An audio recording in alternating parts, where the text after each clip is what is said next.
Bowman Gray Stadium, the Madhouse. It's the Madhouse Maniacs. They're getting up on their feet. Mass chaos. Oh, he hits them, climbing all over each other. Trouble. Every time you turn around, there's physicality. The fans are on their feet for a photo finish. Winston-Salem, North Carolina, the home of NASCAR's greatest Coliseum. We have action every Saturday night here at Bowman Gray Stadium. Still the most exciting of them all. Big crash. Oh! This is Bowman Gray.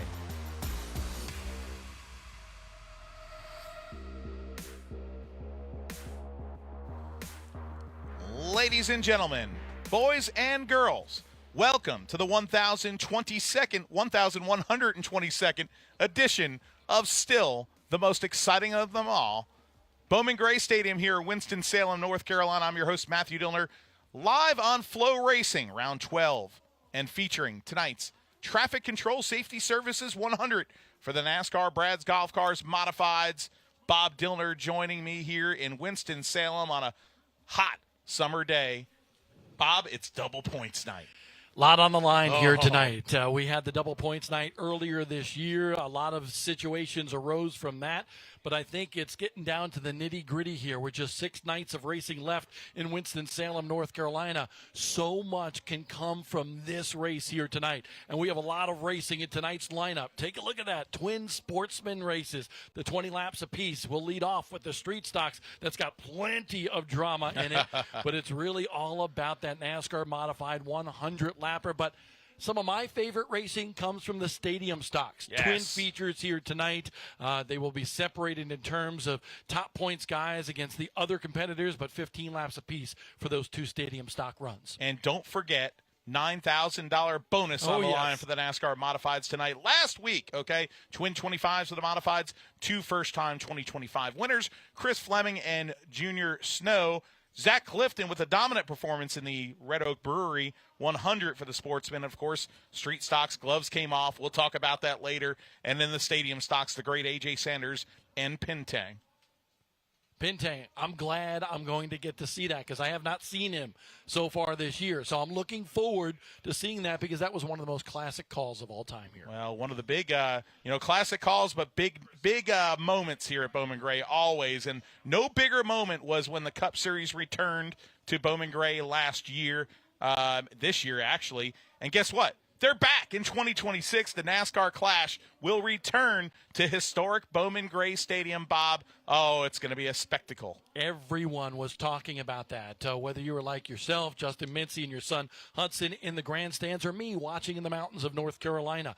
It was a wonderful event, and Bowman Gray Stadium was honored with that event returning in February of next year. It's going to be a blast. NASCAR returning to its roots in the biggest way. Folks, we'll return after this commercial break with night 1122 up next on Flow Racing. Choice Tire and Automotive is a full-service auto repair shop and your #1 source for tires and wheels in Kernersville, North Carolina. They offer a variety of automotive services to keep your vehicle rolling on the road and off. Choice Tire and Automotive offers check engine light repair and diagnostics, oil changes, brake repairs, alignments, balancing, rotations, and general automotive repairs. They bring the best quality service possible in everything they do, and their team is committed to providing the best workmanship and customer experience possible. Choice Tire and Automotive's hours are Monday through Friday from 7:30 a.m. till 5 p.m. Give Choice Tire and Automotive a call at 336-992-9002 and let them take care of your tire and automotive service needs.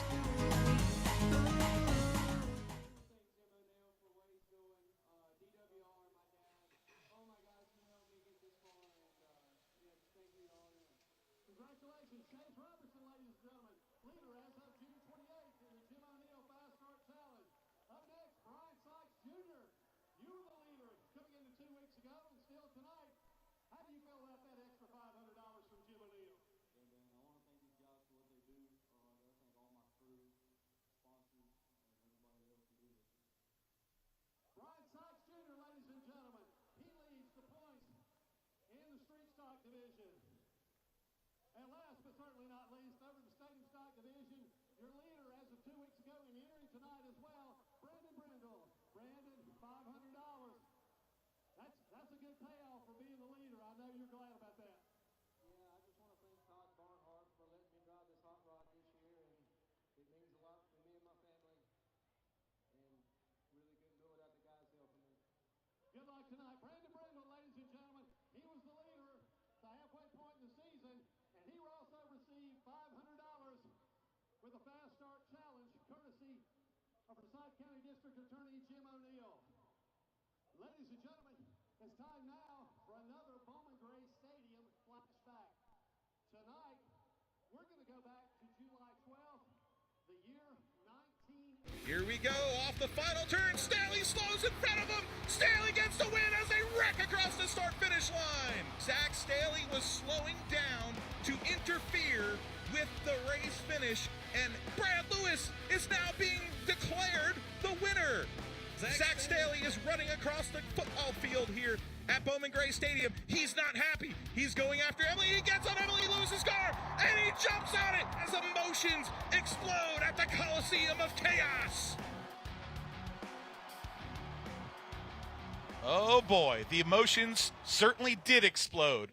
That's a reason they call it, Bob, the Madhouse. Yeah, that was an interesting one. A lot of drama a couple of weeks ago here in the last race, and there you see the Staley camp, but they are missing a couple of drivers. Kyler Staley, who was right in the thick of things, third in points, he is out for 3 consecutive nights here at Bowman Gray Stadium by virtue of what shook down here a couple of weeks ago in Winston-Salem, North Carolina. Zach Staley, he was the crazy guy kind of running across the infield and trying to do the stomp on Emily Lewis. He's out for the remainder of the year, and Emily Lewis, by virtue of that contact with Zach Staley, out for 1 week. And here it is again. I mean, you talk about theatrics.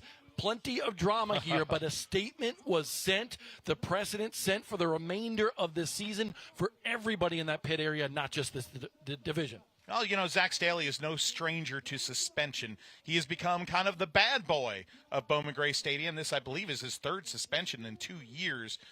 So it's no surprise that that ruling did come out. And, you know, I did speak to Zach about the jump. You know, we were impressed. We measured it on a map, and we figured it to be an 80-yard run before he ran and jumped on the car, which is very impressive. But even more impressive, I said, man, that run is incredible. He said, Matt, I'm built different. And then I said, well, so is Emily Lewis's window braces. Absolutely. I was wondering whether his knees, his feet, or his butt he had to have hurt some more. But and puffing the cigarette the whole way across. But it was nice to see the Staley team here in the pit area here today to compete in the division. Let's toss it down to Randy Pulliam for pre-race. Along the way, although I know I'm a sinner, help me to believe that with Christ, you are always a winner. Amen. Please remain standing as you're able, removing your caps and your hats as we honor America with the playing of our national anthem.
You know what they say, race fans.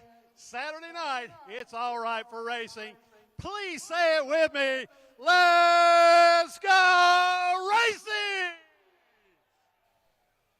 Up first, let's meet and greet the starting lineup for the first event of the evening. Oh, those words that we love to hear, just like play ball. Let's go racing from Randy Pulliam, and we'll be back with the first race of the night.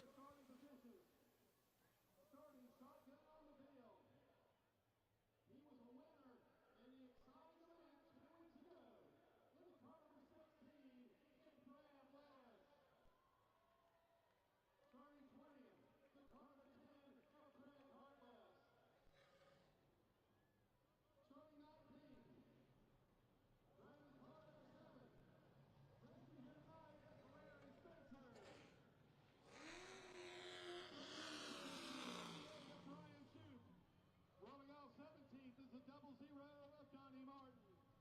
Starting 16th, the number 9 of Brandon Brown. Rolling off 15th in the car number 24 is Austin Jones. Starting 14th, we talked to him just a few minutes ago, the current leader in the point standings, the car number 99 of Brian Sykes Jr. Starting 13th is Robbie Brewer in the car number 4.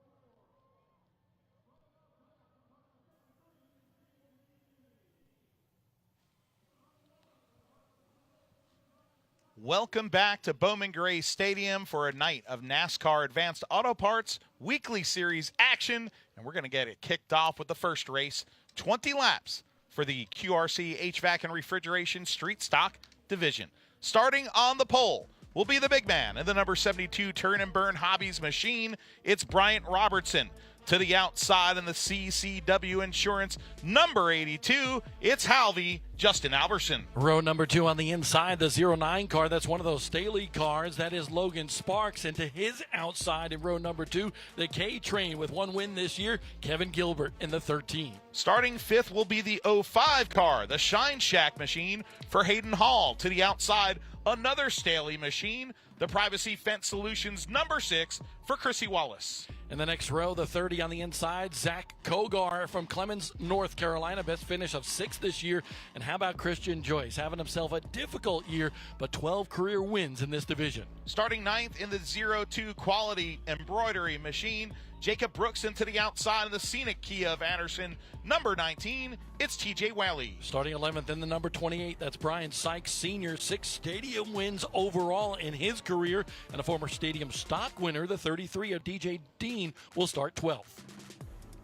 Starting in the 13th position, welcome back to the division. Great to see this driver taking over for the suspended Emily Lewis in the 4 car, the Just Chillin' Lawn Care car for Robbie Brewer. To the outside, starting in the 14th position in the number 99 Sykes Metal Roofing machine, it's Brian Sykes Jr. In the 15th slot for this one is Sparky Austin Jones, 5th in points, and 2 top 10s for Brandon Brown alongside in spot 16. Starting 17th tonight in the Mule Skinner Trucking 00, it's Donnie the Moose Martin. To the outside, the Shoup Concrete and Grading number 88, it's Brian Shoup. New driver in the number 7 here tonight, Larry Spencer. That's Jimmy Spencer's cousin, and what I was told. Talked to Larry a little bit earlier. Runs up at Evergreen in Pennsylvania. Craig Hartless, 2 top 5s this year, and rounding out the field, the most recent winner in the street stocks, the 16 of Brad Lewis, 4th in points.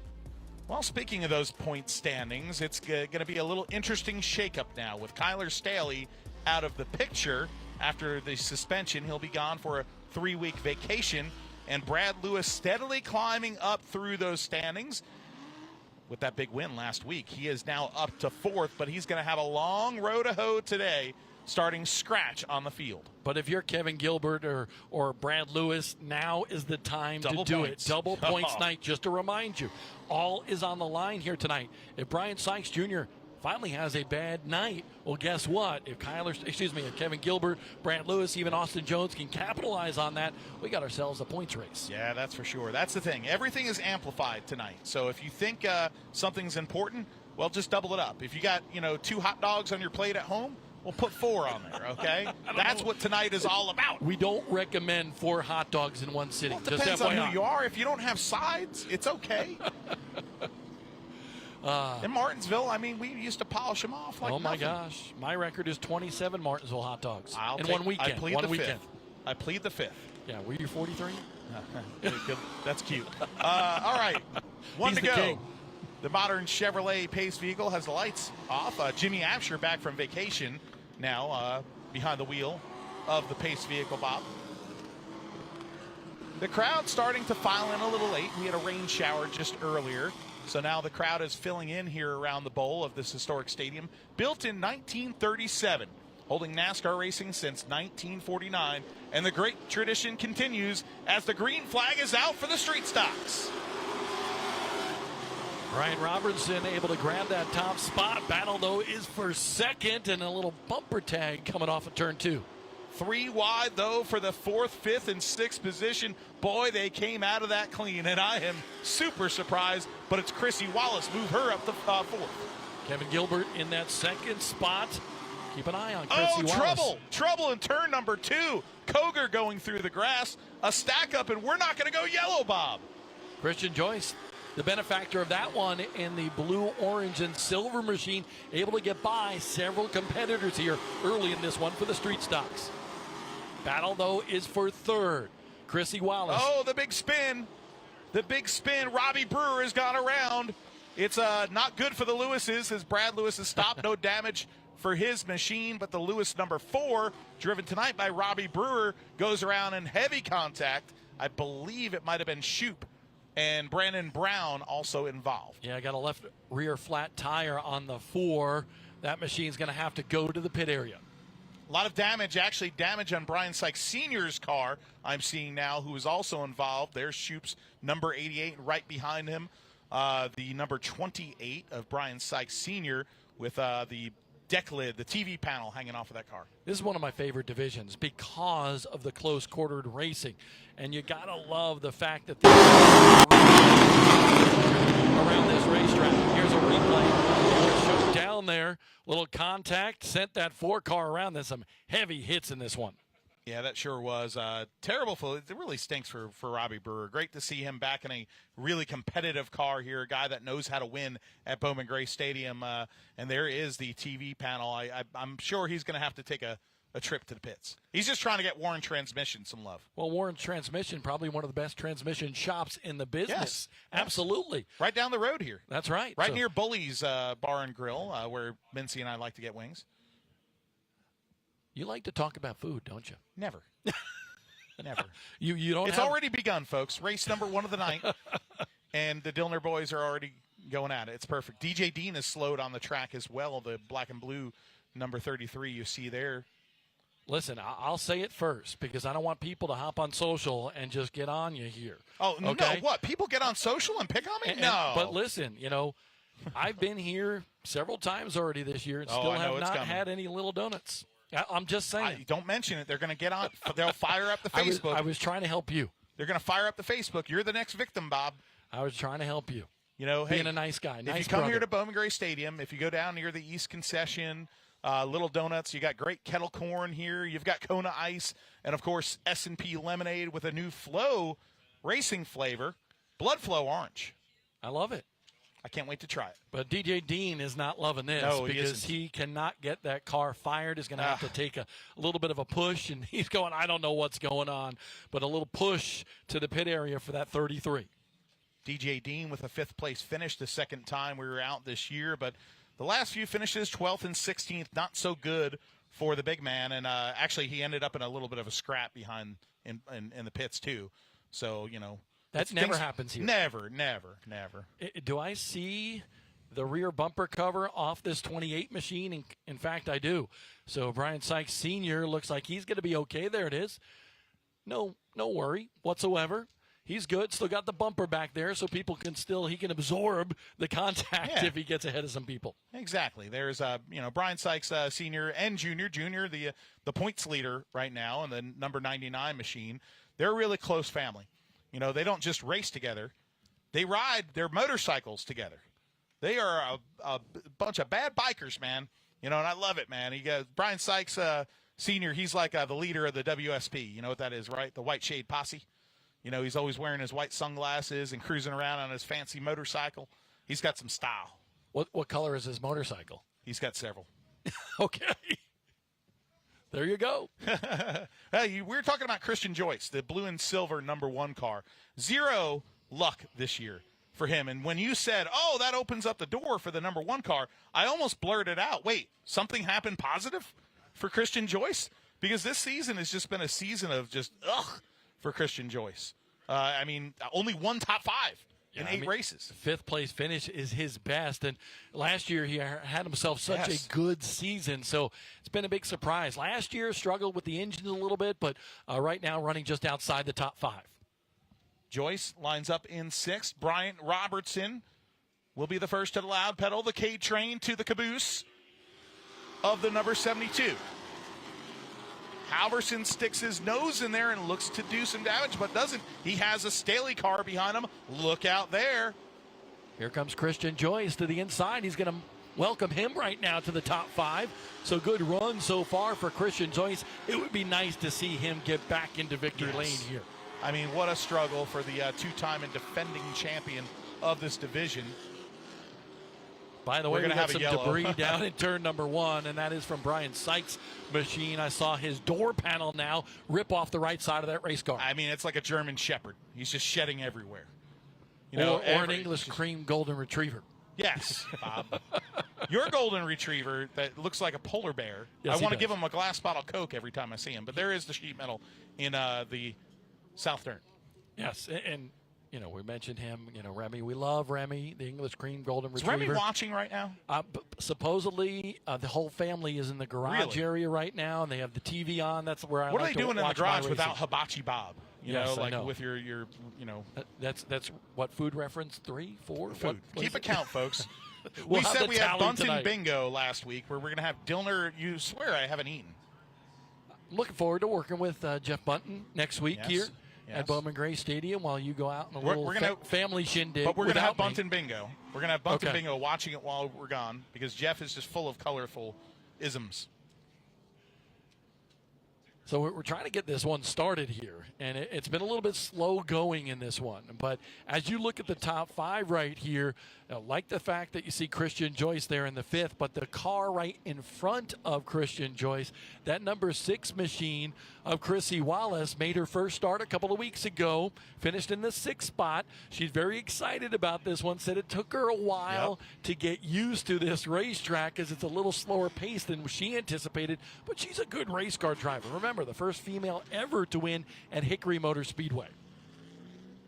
Well, she's got that experience from Summer Shootout. Well, I really think that I think that does help here, actually, to be honest with you, to hustle a car. But, hey, we're going back to green, 5 laps on the board. The big man, Bryant Robertson, takes the green. The Kate train to the backside of that car on his 200th start, but the battle is on for the 4th position. Yeah, Christian Joyce with a little bumper on the back end of Chrissy Wallace's machine. He's got the preferred line, but Chrissy trying to come down the racetrack and is able to keep that spot. Oh, he shut the door there. This is Bowman Gray. It's a tough place to get around because there's not much room. And you saw it there further back in the field, the number 99 of Brian Sykes Jr., your points leader, is trying to make this double points night stick and is moving up methodically. Moving up, but at the same time, still plenty of time to go in this one with next time by the line, 12 laps still to go. Robertson, your leader, 2nd place. K-Train, 3rd place, Halverson. Chrissy Wallace about to paint the back bumper of that 82, as well as Christian Joyce. That's your top 5. And Halvey here right we go. Now. Oh, here we go. Chrissy Wallace gets into Halvey. Halvey through the block. Will that open up the door for Christian Joyce? It might here, but he gets a little loose coming off the corner. Oh, that's a batch of drama waiting to happen right now. You've got Halverson, you've got the Joyce car, you got the Staley cars all in one mix. That's a pot that could stir up some trouble. Now let's see what Christian Joyce does with Halvey in that 82, because Halvey was throwing the blocks a little bit. That car not to his liking here halfway through this one. Here comes the number 1, marching his way through the field. He gets by Halverson. Halvey will file in behind him and block the bottom with Wallace right on his bumper. Yeah, Chrissy trying to send him up the racetrack in the middle of the corner to try to move her car by Halvey, but Halvey right on the bottom lane. Christian Joyce, though, now in 3rd, but honestly, without the help of a caution, there's no way he's going to catch the top 2. And don't look now, but Brian Sykes Jr. has entered that battle the black and neon number 99 right behind Chrissy Wallace's number 6. Wallace to the backside of the number 82, makes a little contact. We've got a yellow. TJ Whaley is in the infield football field. And that'll squeeze things back into play a little bit for Christian Joyce. Yes. The exact thing that he wanted, hoped, and prayed for probably inside that race car happened. So we mentioned Christian Joyce looking for that victory to get back to victory lane here in Winston-Salem, North Carolina. Now he's poised to battle for that top spot. 12-time winner here in Bowman Gray Stadium Wars, and just awful luck this year. Absolutely nothing has gone right from him, from draws to accidents happening in front of him to car engine trouble, everything. Nothing right has gone. You know, you mentioned Brian Sykes Jr., and there's the replay of what happened. A little off-road. Yeah, that happens here sometimes. You know what it was? Caution I mean, periods. TJ Whaley probably had the sleeveless shirt on underneath the fire suit that he likes to wear. I've never seen so little fabric in a sleeveless shirt in my life. So probably the sweat got in the way there or something. But hey, listen, watch the 99 here too. Yes. Brian Sykes Jr., his worst finish so far this year, a 7th place run, and now he's creeping up closer to the top 5.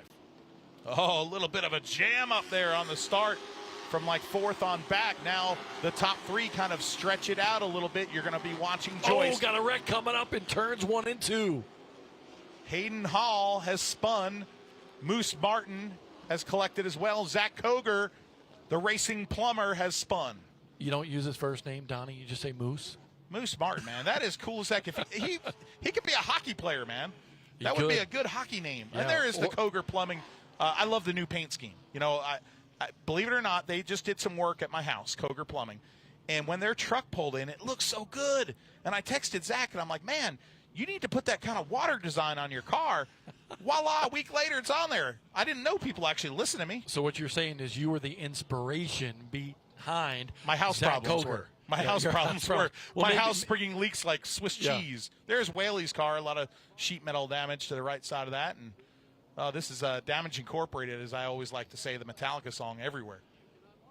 We take a look at what happened down here in the corner. Watch a little bit further back, and it looked like a little contact right there. Sent him around. Yeah, that was right there. And Brad Lewis getting into the backside of Hayden Hall's car. Going green next time by. Up front, it's still Bryant Robertson in the lead. You see the number 13 car of K-Train. Kevin Gilbert in 2nd. Christian Joyce in 3rd. 4th is Halvey, and 5th still Chrissy Wallace, with Brian Sykes Jr. right there in 6th.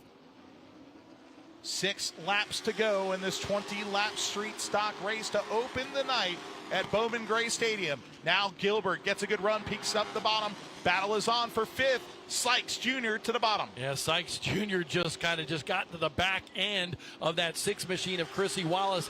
He will dispose of her, and now here comes Lewis to the inside of that 6 machine. Can't quite get there. Oh, she looked a little ruffled there, and her feathers. She didn't look too happy with that contact. But Sykes Jr. drives off. Now Chrissy Wallace has a handful with Brad Lewis to her backside. Yeah, Chrissy Wallace right in the spot that she finished a couple of weeks ago here in her first race. Sykes now going on the inside of the 8-2 of Halverson.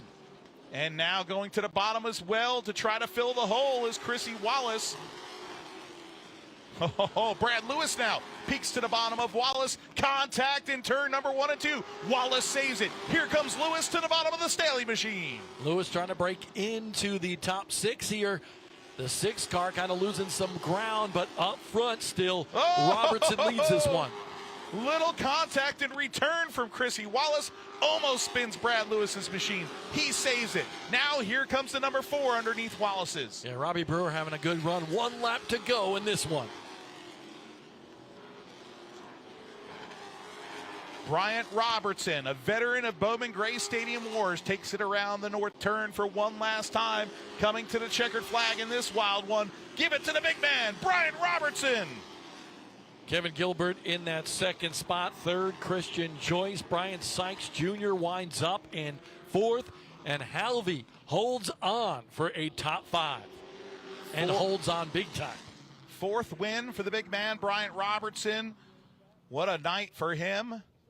A few weeks ago, he was in the north turn right there, not celebrating, but in a little bit of a skirmish after a wreck. Damage on his car, a little bit of words outside of his race car, and now he returns to Carolina Wood Floors Victory Lane. And this one was an easy one for him. Yes. Not really pressured at all in this one. Led green to checkers. Sometimes that happens. And if you got a good enough car, which he did here tonight, he takes that checkered flag and goes around the racetrack to celebrate. And I love it, the sportsmanship here, of course, because they pit next to each other. The K-Train winning his first race the other week, and Robertson, the 54th career win for the Robertson family, which places them 16th on the all-time family wins list. Wow. I want to know how many families are on that wins list. Oh, Justin gosh. Mincy, I'm giving him a job because families are so important here at Bowman Gray Stadium for so many years. I get to be in the booth with my family. My son Hudson behind me and you next to me, but it's all about the Robertson family now. And, of course, this is the owner of Turn and Burn Hobbies. If you've never been there, man, it's a cool RC racing track. I love going down to Turn and Burn. Well, you know what else I'd love to do? Going down to Victory Lane with Chris Carter.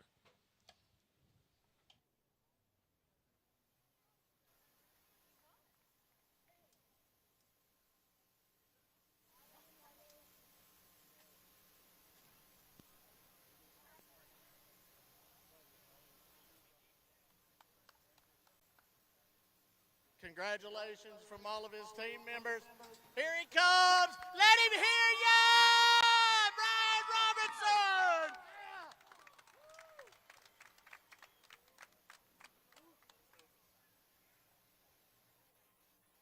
Here, Brian, give me your hand. All right, man, it's your first win of the year, buddy. You and Ronnie Clifton teamed up. You got a bunch of team members. I know I've seen it firsthand. Worked their butt off for this race car, man. Tell us about your evening. Well, I mean, Ronnie Clifton's come on board with me last year. He's took us under his wing. He does some magic, these things. I can't thank my crew enough. Jason, Ryan, which drew for me tonight, James, TJ, all these guys, even my brother's crew.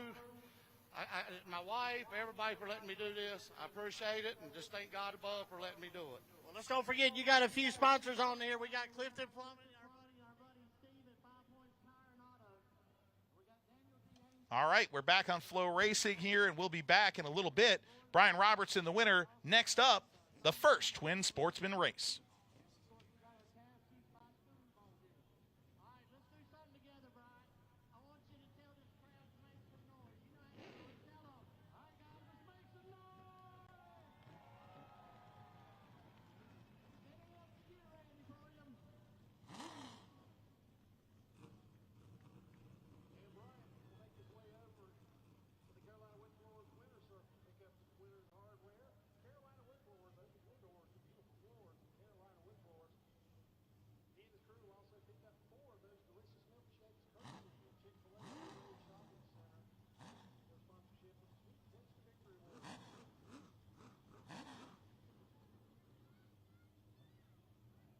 Up next, the first 20-lap event. Laws is the John Barrow Sportsman Series.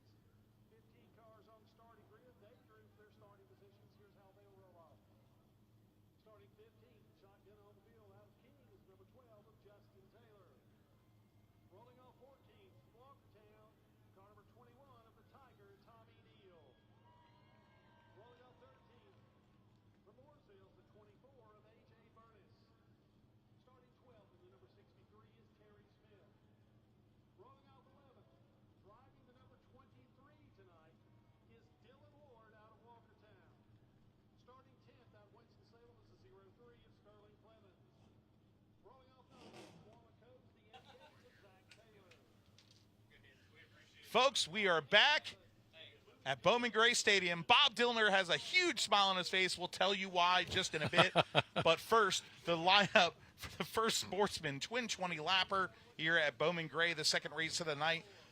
On the pole in the 01 from Elkin, North Carolina, it will be Marty Wilmoth. And to the outside, the great veteran, the number 38, the David Kinley construction machine for the good guy, Mitch Gales. Row number 2 on the inside, the point leader coming into this one with 4 wins to his credit, the 31 of Chase Robertson, and to the outside, the dog, the 8, Kyler Kepley, one of those guys you like to root for.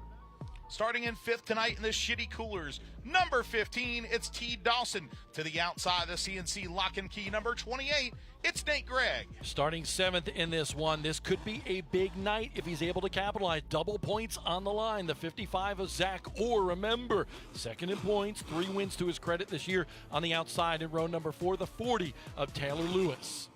Starting in the 9th position, the Little Donuts Machine, it's the Taylor, number 88. And starting to the outside, the 03 Pendry Home Solutions car for Sterling Clemens, the Rockstar. Little story for that 11th place starting spot. Dylan Ward in the 23.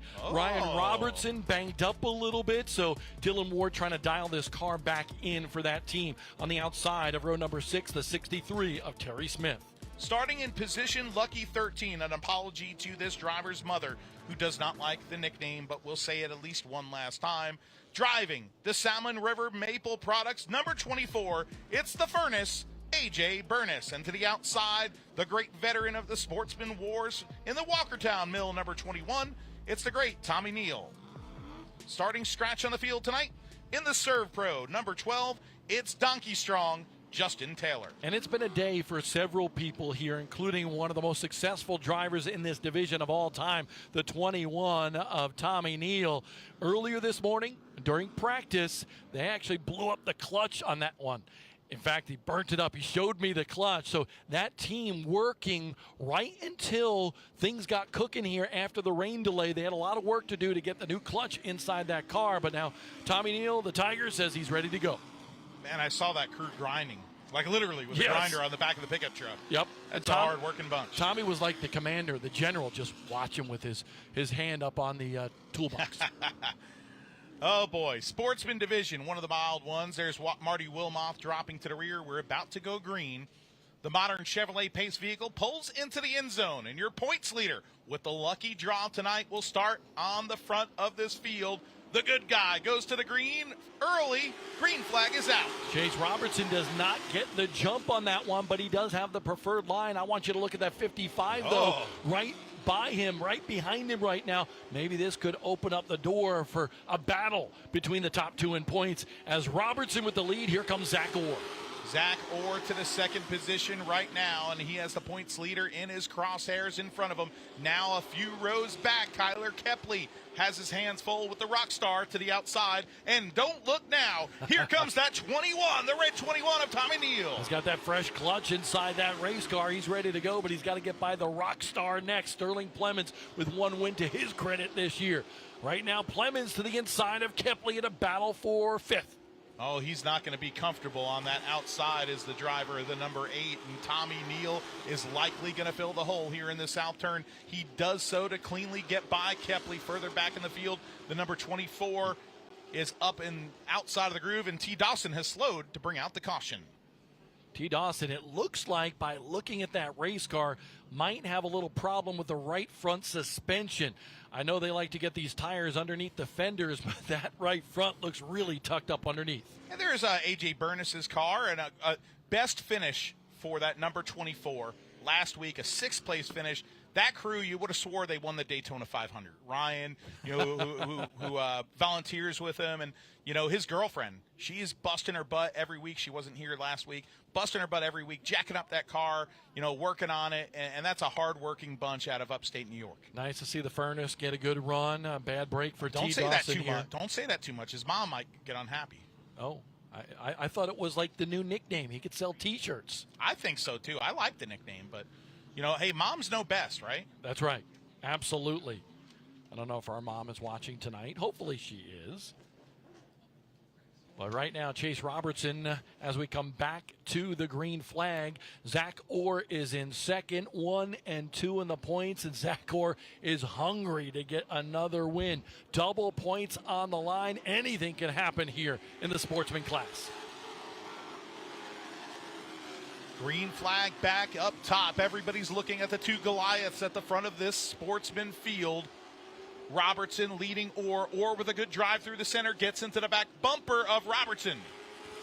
Zach Orr able to stick with the 31 right now, a little bit better than prior to that caution.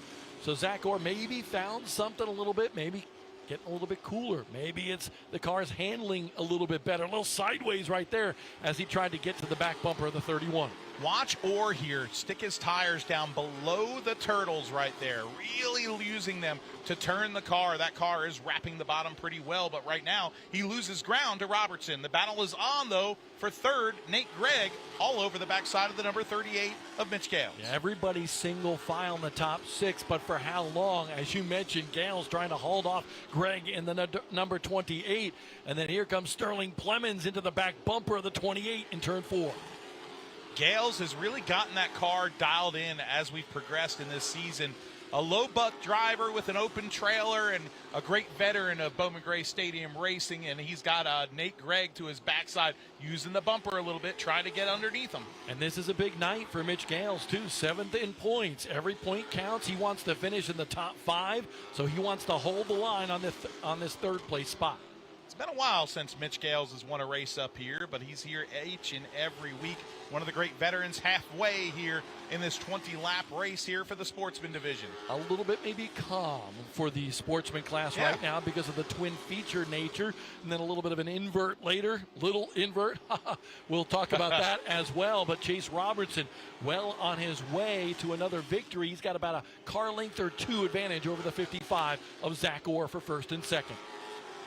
Robertson right now really stretching. You see in the back there the number 21 of Tommy Neal losing ground to the rock star Sterling Plemons as they were all bunched up just a few laps ago. And Tommy Neal, one of those legendary drivers from this one. Here comes Gregg to the back bumper of Gales again, but has stayed off the back bumper of the 38. Has not really gotten in. We got one that has gone around to bring out the caution off of turn number 2. We have a spinner, and the Little Donuts car is doing donuts to get back on the racetrack right there. Chris Taylor, Zach Taylor's brother, in that machine. I'm out. Oh yeah, so the reason Bob's smiling is right on that car. Fire up the Facebook, folks. Little Donuts is in the booth right now. Cinnamon Sugar Goodness brought to you by this spin. And Bob Dillner, you should mute your mic because there's a lot of cinnamon falling all over your microphone right now. There's a Little Donut stand in the car. You see the car? That's the Taylor car right up there. That's Chris Taylor's car. A little kettle corn. That's me, by the way. That looks like you. Yeah, that's how I dance too. You sing better than you dance. I will tell you that. Definitely. I can barely speak as it is. I can't sing.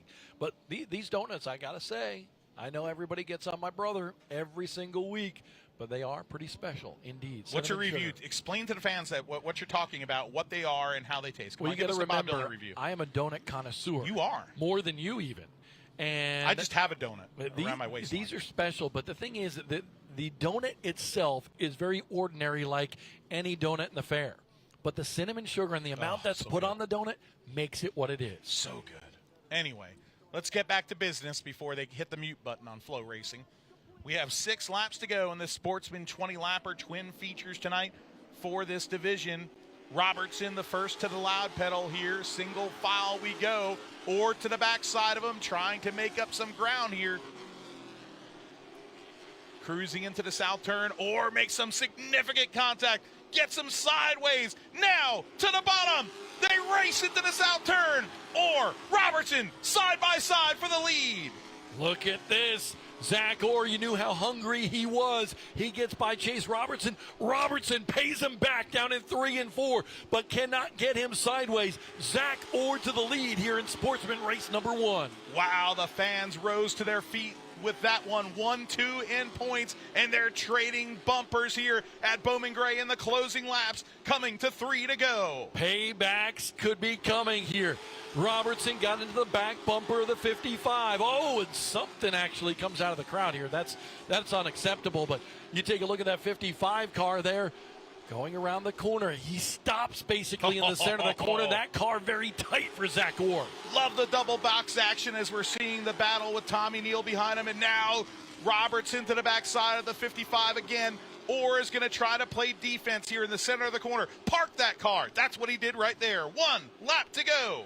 Zach Orr's got 4 corners to go to hold off one of the best drivers here. He's loose coming off a 2. He got into him, Bob. Now he made room for himself underneath, charging that car through the grass. Contact! Here comes Mitch Gales. Gales, the C's open up for Gales, and he wins it.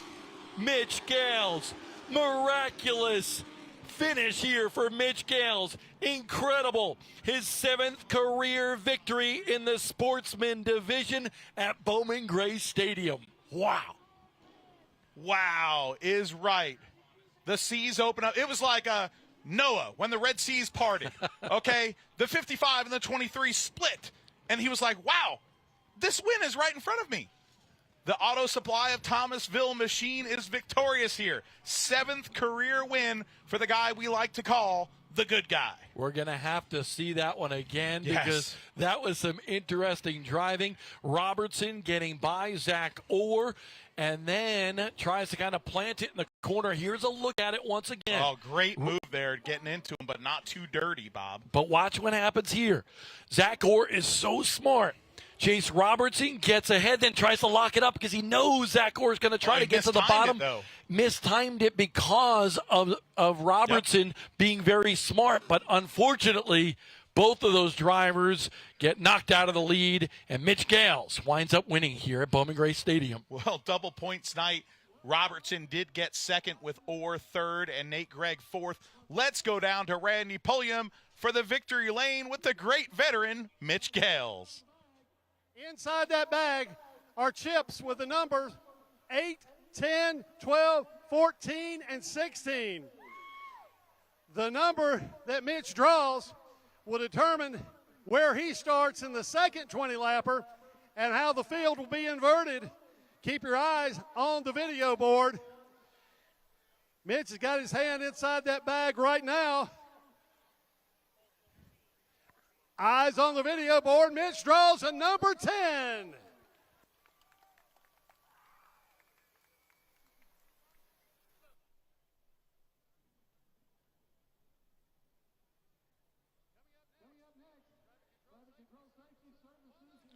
We've got a little bit of a fight down in the pit area going on right now. Some contention between the teams. There is the Zach Orr machine, the number 55, back by the scales towards the end of the field house. I see Bryant Robertson, the winner of the street stock race. Of course, the Robertson family, a very passionate family. Emotions starting to overflow back behind the field house right now. A war of words as you see them argue. There is Zach Orr in the white, black, and red uniform pointing right there to the left side of his car. And right there, T. Dawson involved as well, his teammate. Here's what I'm going to say about that one. That was some just good old-fashioned racing. Because Chase Robertson was able to get to the inside of the 55. Zach Orr had every right to try to do the crossover and go to the bottom. Maybe he mistimed it. Maybe Robertson kind of messed that up with how smart he drove that corner. It's just an unfortunate circumstance for both of those racers. Well, you know, people always say, you know, I'd love to see a camera behind the field house. I always say what happens behind the field house should stay behind the field house. Not tonight. But not tonight. Hey, let's take a look at this finish. I really want to see this finish again as we look at this. Oh, there is the finish. You see Gale slip on by. Now here's what I want to look at. Robertson gets it, the 55. The 21 goes through the infield grass, and where does he end up? Right behind the number 8 of Kyle. No. Right in front of the number 24 of A.J. Burness and behind the 23 of Dylan Ward. Interesting. And then Tommy Neal wound up taking a trip to the infield here at the end of that one. He was running in that 7th spot.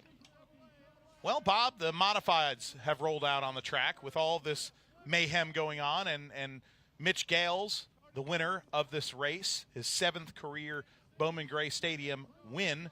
Now the modifieds are starting to enter the track, and voila, we've entered Madhouse zone here, where there's emotions overflowing. It is double points night, so every single position matters, and if somebody roughs you up or you think they did, you're going to be double unhappy. Well, let's give you the starting lineup. Let's give a starting lineup for the Modified 100 tonight at Bowman Gray Stadium. The Traffic Control Safety Services 100 starting on the pole in the E-medals, 00. It's the Flying Taco, Danny Probst. To the outside, the number 57 North American Construction Machine for Danny Bone. Starting in the third spot, your point leader in the NASCAR Modified Division here at this racetrack, the 04 of Brandon Ward. To his outside, little story for Trey Hutchins here today in that 14 car. Had transmission issues earlier in the day. They had to rebuild that transmission. Starting in fifth in the Carolina Choice Realty, Amanda Tucker, number 5. It's the veteran, the Ironman, Randy Butner. To the outside in the QRC HVAC and Refrigeration, number 10 from Pennsylvania, it's Mike Spini. Is the number 7 lucky here tonight? Well, Burt Myers slides into that 7th spot here in the number 1 machine. Right now, he is right there in third in points. This could be a big night for Burt Myers. To the outside, John Holloman, the 4th. He has won a bunch of races here in the past, and he thinks he has a good car here tonight. Starting in the 9th position of the Myers Brothers Racing, number 3, it's Andrew Hara. And to the outside, the driver of the 07 Garage Doors of the Triad Modified, it's the real deal, Riley Neal. To the inside of row number 6, just outside the top 10, Dean Ward in the number 12 machine. And to his outside, first-time competitor here at Bowman Gray Stadium in the Hillbilly Motorsports ride, the 79 for Long Islander, Joey Braun. Starting in lucky position number 13 is the driver of the Redmond Motorsports, number 8, Darren Redmond. To the outside, the Wagner Appliances, number 51, it's the Snowman, Junior Snow. Starting 15th here tonight, Jason Myers, a 42-time winner in NASCAR Modified competition here in the number 4, and the 39 of Gerald Robinson, he slotted for 16th.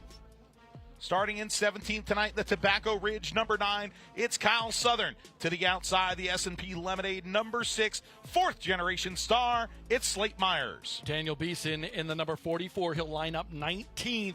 To his outside with Bigsby Coffee on the side of that race car, the 64 of Ethan Truel, 20th.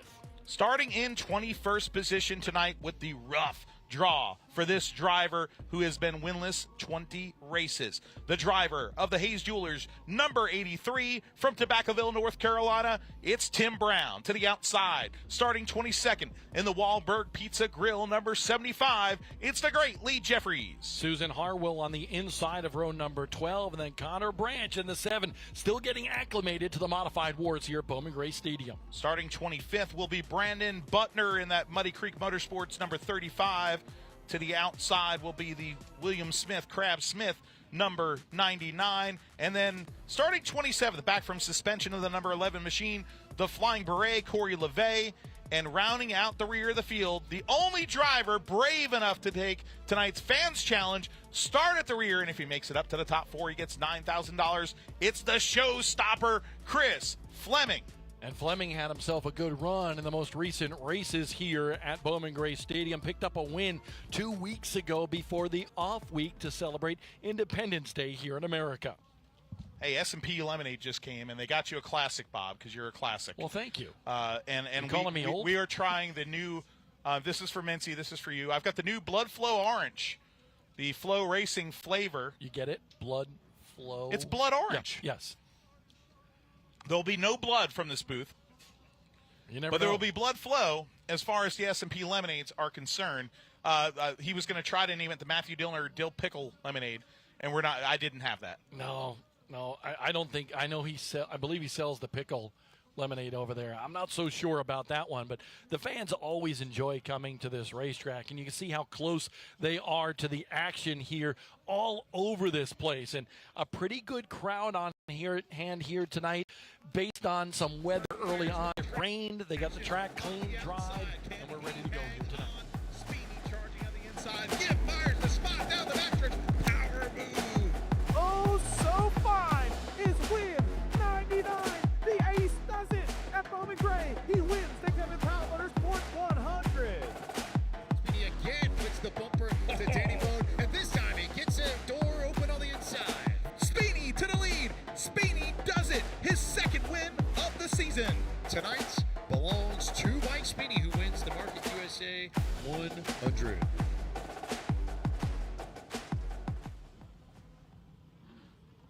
The Modified 100. Tonight, the Traffic Control Safety Services Modified 100. And this is going to be a barn burner. The master of the 100s, though, Burt Myers, 28 wins in the 100 lappers here at Bowman Gray. Nobody can touch that. And Burt Myers seemed very jovial in the pit area here Yes. today, although he brought up some interesting comments in the drivers' meeting, and then they kept on going back and forth. But this is the 45th time the Fans Challenge has occurred since the debut back in 2015. And by the way, Chris Fleming, who took it tonight, has won it 3 times, including last year, that big one. Well, including the Madhouse Classic back in February. So $9,000. I love the Fans Challenge, buddy. I would have taken it. Listen, we know there's a couple drivers that will not do it because points are so important, even though it's 100 laps. There's a quest for the championship, a quest to get back in victory lane. There's a lot on the line for a lot of these teams, but this, too, is another one of those big races for the NASCAR Modifieds here because it's double points night. Double points, extra distance affair, double file, choose cone restarts. Folks, buckle up, Buttercup, because this is the barn burner. It's going to be one of the better races of the season. The Fans Challenge throws that extra little bit of a wrinkle into it.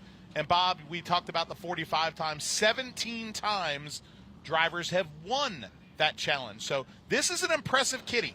Okay, you might win a few $1,000s for a win here. You might be get your name etched forever into the history books here and that program that you get. But to win $9,000 extra, that is no shy amount of money. It's definitely bad to the bone, indeed. But is that a Danny Bone joke? It isn't, but he's won it a couple times. Anyway, I also take a look at this point situation here tonight. And Brandon Ward right now leads by 34 markers over Mike Speeney and 36 over Burt Myers. Tim Brown, Lee Jeffries round out the top 5 in the standings, but I really, truly believe that a lot of those drivers looking at this and saying, hey, man, if Brandon Ward can have a bad race like Mike Speeney did on the first double points night of the year, maybe some people can capitalize. Well, look at this. I mean, entering that double points night, the 1-1 that we've had this season, Mike Speeney was on top of the division. You see it right towards the top there.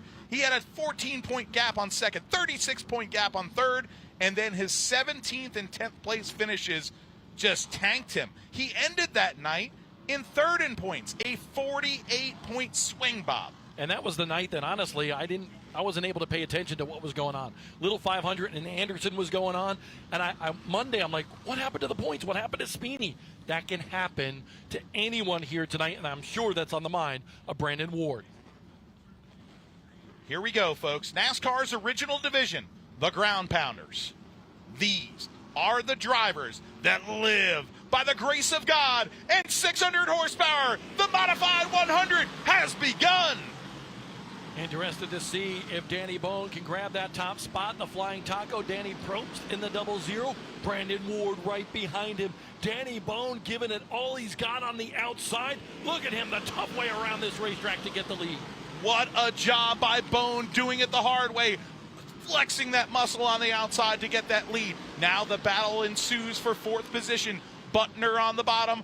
Trey Hutchins hanging on for dear life on the top. Now here comes Burt Myers, number 1, going for 5th. Yeah, that's an interesting story with that Trey Hutchins machine. That was one of his dad's race cars built back in 2008 and still going strong. Here we got one going around. Dean Ward in trouble. Joey Braun involved and Jason Myers as well. The number 10 of Speeney got checked up as well. It looked like he had a little bit of contact. No damage. Multi-cars involved in about 3 different pairs or sets of kind of skirmishes there as we went green.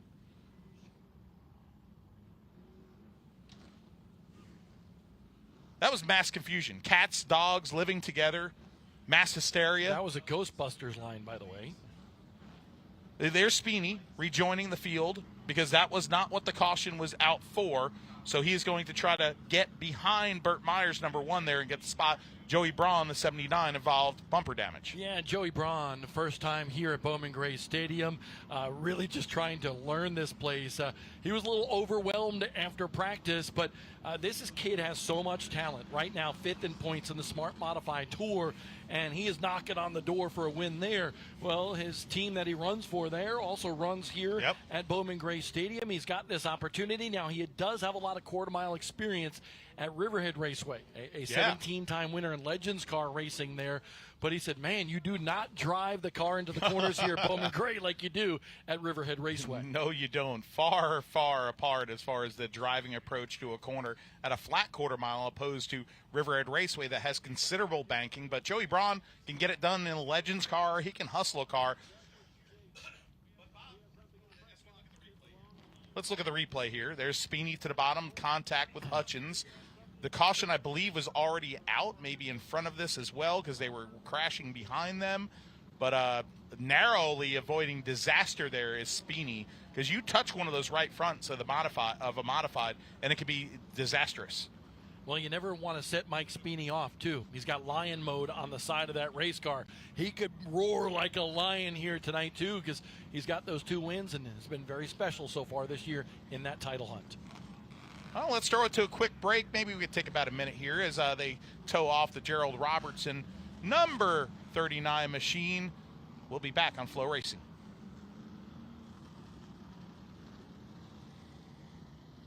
Choice Tire and Automotive is a full-service auto repair shop and your #1 source for tires and wheels in Kernersville, North Carolina. They offer a variety of automotive services to keep your vehicle rolling on the road and off. Choice Tire and Automotive offers check engine light repair and diagnostics, oil changes, brake repairs, alignments, balancing, rotations, and general automotive repairs. They bring the best quality service possible in everything they do, and their team is committed to providing the best workmanship and customer experience possible. Choice Tire and Automotive's hours are Monday through Friday from 7:30 a.m. till 5 p.m. Give Choice Tire and Automotive a call at 336-992-9002 and let them take care of your tire and automotive service needs.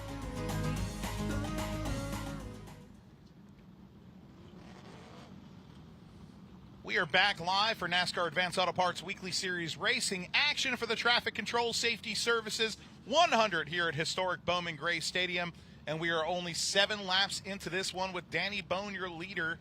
Right now, a little caution flag has us stopped here, and boy, oh boy, it's going to be an exciting one because we will have the traffic control safety cone out for the choose. And this guy right here going after the Fans Challenge here tonight, $9,000 on the line. That's been held for $9,000 on 4 separate occasions. By the way, Chris Fleming has won 2 of them. But how about a big birthday present if he were to win this? He turned 62 here today. Chris Fleming, a mainstay here at Bowman Gray Stadium for so many years. Yeah, the Fleming family, has been such a part of the stadium, and that Taylor Auto Parts car is always a good, threat to get a win here. Happy birthday to Chris Fleming. The cone is out. No, it is not. They are putting the cone out next time by. But Chris Fleming right there, number 16, they all sang happy birthday to him in the driver's meeting. I don't know if I've heard that before. That was pretty incredible. It wasn't sung very well, though. There's a few people. I will say there was 1 or 2 people that I noticed did not sing. I was going to say. Did you notice that? Yes, I did. And yes, I did. Fans that know the Madhouse can probably guess. Remember, people will say all the time, well, that's just a bunch of wrestling over there. That's not racing. They don't like each other. That's a bunch of stuff there. It's staged. No, the emotions here are real. I mean, if you're not singing happy birthday to a guy, well, it just shows you're not a big fan. And listen, he's racing at 62 years young. Yes. That's pretty impressive, I got to say. And Chris, he's so passionate about the racing here. His brother Frank is helping him each and every week here. Just great to see those 2 drivers work together like they are, because for so many years, Chris really helped Frank. And now he's kind of, turning that favor towards his brother Chris, and that's what I love. Hey, it's just like us Dillner brothers, man.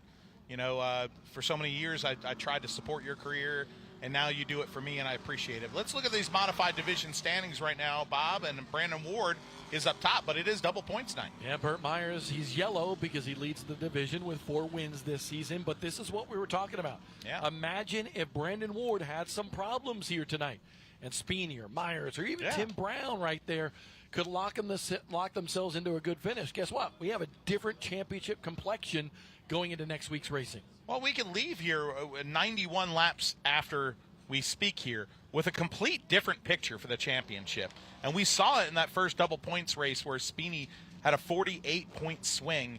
And, we could see that tonight. You never know what's going to happen, especially with these tight double file restarts. And we're going to come up to the choose cone here in a second, right? So What does Brandon Ward do? My opinion here, obviously, Danny Bone's going to take the inside. I think believe the 0 is going to go bottom. 0-0 will go on the inside. Yes. Now, what does Brandon Ward do? Top. Does he go to the top and 100%. go after it? Because he could get freight trained, too. Here's the reason he's going to go to the top, Bob, because he will go to the top because he and Danny Bone last year in one of the 100 lappers, I mean, they had one of the most aggressive battle royales that I've ever seen here without taking somebody out. They race with each other with grand respect, and I think they trust each other a lot. And really, if you go through this pit area, so many people respect Brandon Ward and what he's able to do. Here is that choose cone. There goes the 57 to the bottom. Danny Probst to the bottom. And as predicted, Brandon Ward to the outside. Butner, too. Wow. 4.1 machine. Randy Butner put it to the top. Love the backing that Brandon Ward's got this year from Suzuki as well. Q104.1 has been on the side of his race car for a long, long time. And, of course, crazy Kevin Powell. Crazy Kevin Powell. And Kevin Powell owns that car now this year. Formerly he was partnered with Jeff Day. This is a Kevin Powell Speed Motorsports ride now. And in typical Bowman Gray fashion, Jeff Day involved with Tim Brown here now at the stadium. It's like remember when Mom used to watch The Young and the Restless? Oh, I remember. Old Victor, yeah. and the lady Nikki, that lady that was, anyway. I didn't know where you were going on that one. She was special. Here we go. 1 lap till we go back to green. Caution flags do count here in this traffic control safety services 100. That's a tongue twister. Say it twice, or 5 times. Say it whatever. Or once, like or you once. Did. You mean flub it once? Danny Bone will control the pace. The officials told that to the drivers in the restart zone down in turn number 4. Bone, a master. He's won a bunch of races here at this track. 18 times a winner. We are back green flag racing, and Brandon Ward looks strong on the outside. This will be a fun one. Side by side down the east straightaway they go. 2 great veterans, 2 champions here at Bowman Gray Stadium, showing their mettle for the race fans. Brandon Ward says, I need to duck to the inside. Here comes Randy Butner having himself a good run in this 100 lapper. If you don't like Randy Butner, you're crazy, because Randy's one of the nicest, truest guys in this pit area, and right now he's having a good run in that 3rd spot. Some mayhem behind all this. Back for the 9th position, the 14 of Trey Hutchins was completely sideways a lap earlier, and right now that number 3 car of Hara has the winner of Junior Snow to the backside, and to the outside is John Holloman's number 69. And on that right side of your screen, the 16 car of Chris Fleming, he took the fans challenge, trying to work his way up into the top 4. He is mired back in this traffic. Jason Myers in the 75 of Jeffries right in front of him. 2 boxer for you here in the 100, and I'd love to see this because if you're a race fan here at the racetrack, you can watch 2 battles at the same time. Sometime on TV, you don't know what's going on. Did you see that? Jason Myers got into Lee Jeffries a little bit. That opens up the door now for Chris Fleming. Fleming going to be able to get a spot on the 75. Battle is back on. A little bumper tag there for the lead, but some respect shown by the Brandon Ward white machine there in 2nd place. Got to the backside of the number 57, but let him save it off of turn number 4. And Slate Myers goes by the 75 of Jeffries as well. Up front, though, single file for the entire top 10 right now here for the NASCAR Modified Division. 20 laps into this one, and we've hit the point of the race pretty early where we're kind of just chilling. We're kind of relaxing. We're kind of stretching our legs here because this is a long one. And Danny Bone has to pace himself. We got a car up against the wall in between 3 and 4 to bring out the caution. Darren Redmond has made significant contact, it looks there, in the turn number 3 wall. Not too bad. I don't know if it got the radiator, but definitely pushed up the front bumper. Oh, man, that thing is a little hurt, isn't it? Darren Redmond's car. I don't know. It might be able to continue there. That was pretty hard contact there. He can't hit anybody right now, though. No, definitely not. So we mentioned the points situation here, double points tonight, and we cannot emphasize that enough. Still early on in this one, just 22 laps complete. We take a look at what happened to Redmond down in the corner, and it looked like maybe a little bit of contact with the 44 car there down in the corner. Yeah, it's either 44 or Truel. Hard to tell there with that static camera, but did see Beeson or Truel's car. It's hard to see which car did make that contact, but Redmond does rejoin this field. Cone is out, so we'll see what the leaders do. We know that Danny Bone will choose the inside. I think Ward goes to the outside again. He does, indeed.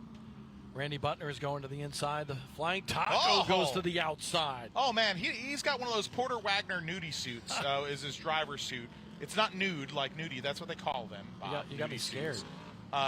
Country western suit, and that guy's got some bravado. He's showing it right now by daring the other drivers and taking the top side on the choose cone, and so does Mike Speeney. Speeney hops to the outside. Speeney with transmission problems earlier today. They worked all day on that car to get him back on the racetrack. Remember, he's second in points.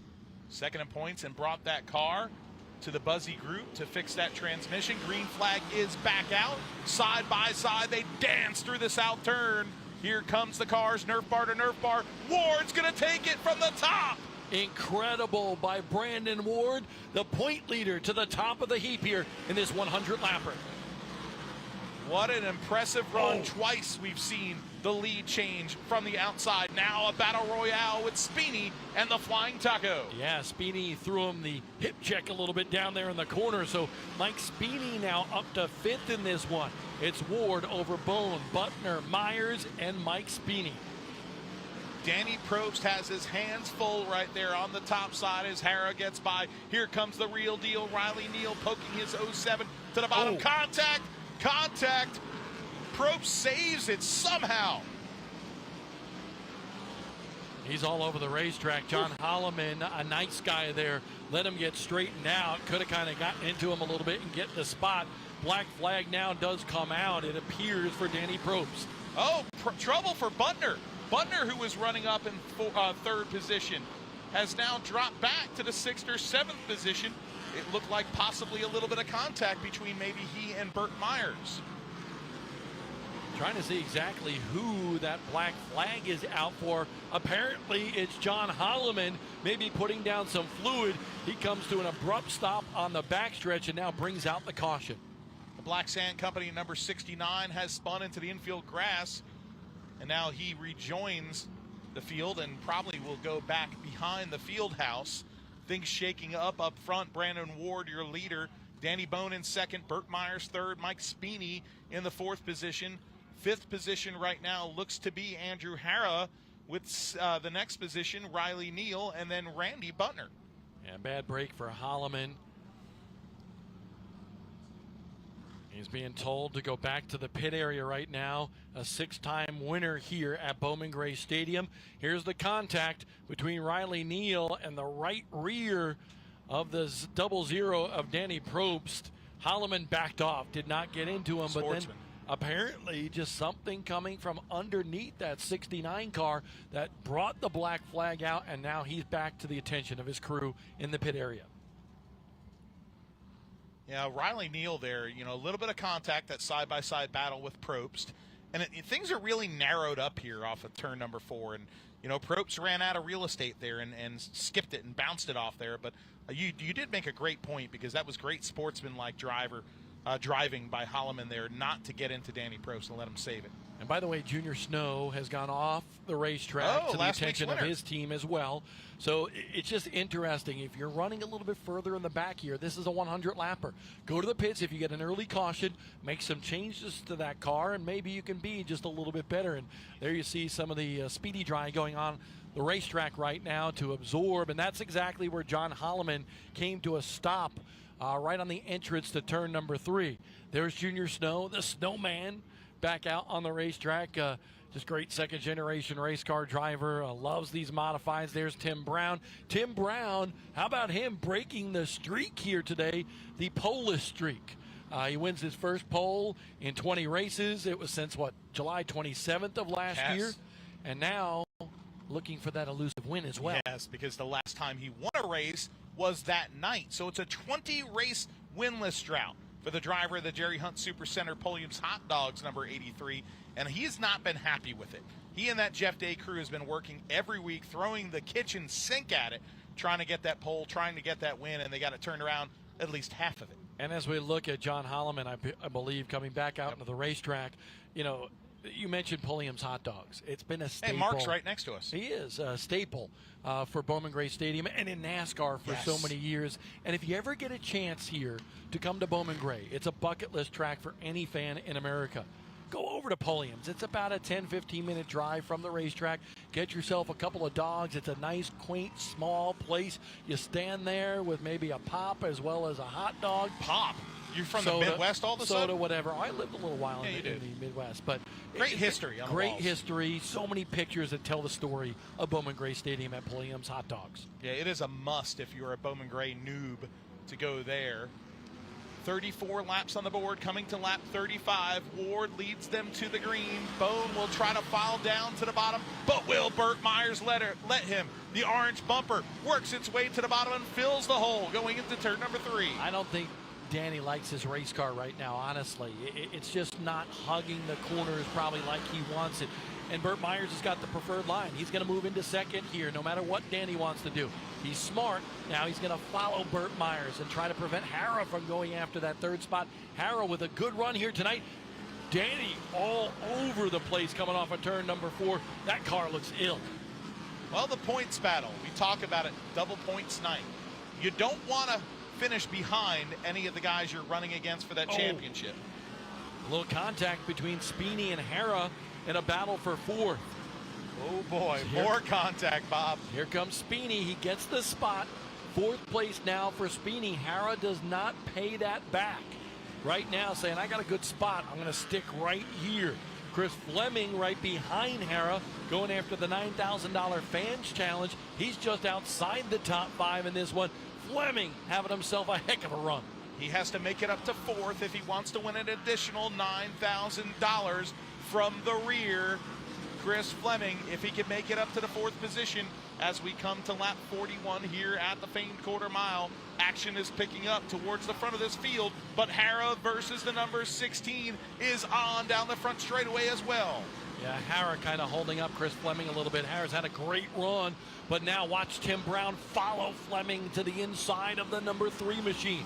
Fleming's got one more spot to go, and in the meantime, Spini going after another spot. Mike Spini, the top 3 are in the top 3 here, 42 laps into this 100-lapper. Wow, about to the halfway point of this one, and you don't know where to look on the racetrack because there's battles everywhere. The battle is heating up, though, for the lead as Burt Myers has just started to paint the back bumper I-beam of that 104 car of Brandon Ward. Some good battles across the racetrack. First, Brandon Ward. Second, Burt Myers. Third, Mike Spini. Fourth, Danny Bone, the most recent winner on the Smart Modified Tour last week at Caraway Speedway. And then behind that, Chris Fleming to round out the top 5. You see on the right side of your screen, Jason Myers continuing to go by some cars. Danny Probst going backwards in this field right now, the driver of the 00. And he gets spun again. Probst goes around. Several cars come to a stop, including Ethan Truel and Hutchins in the 14. For the first time, I could say it, he spun in the salsa. Junior Snow also spun as well. The number 51, last week's winner. Yeah, bad break for Junior Snow. Whatever happened? We were looking to turns 1 and 2, and then all of a sudden we saw a couple of cars kind of together coming off of turn number 2. So Junior Snow, the caution was already out, I will say. So for those cars that stopped down there in the corner, including Danny Probst, but Danny's been holding on for dear life. Yeah, for that several car's laps. been a bear to handle. You know, if anybody can handle a bear, it's Danny Probst. But, man, that thing has been a tough car to handle. Who would win, Danny Probst or you, in an arm wrestle? Arm wrestle, probably him. I'm not an arm wrestle guy, but I'll tell you what. If it comes to a flat-out fight, I got this. Anyway, let's take a quick break on Flow Racing here. Actually, let's make sure the cone's not coming out. Yeah, let's take a 30-second break here on Flow Racing.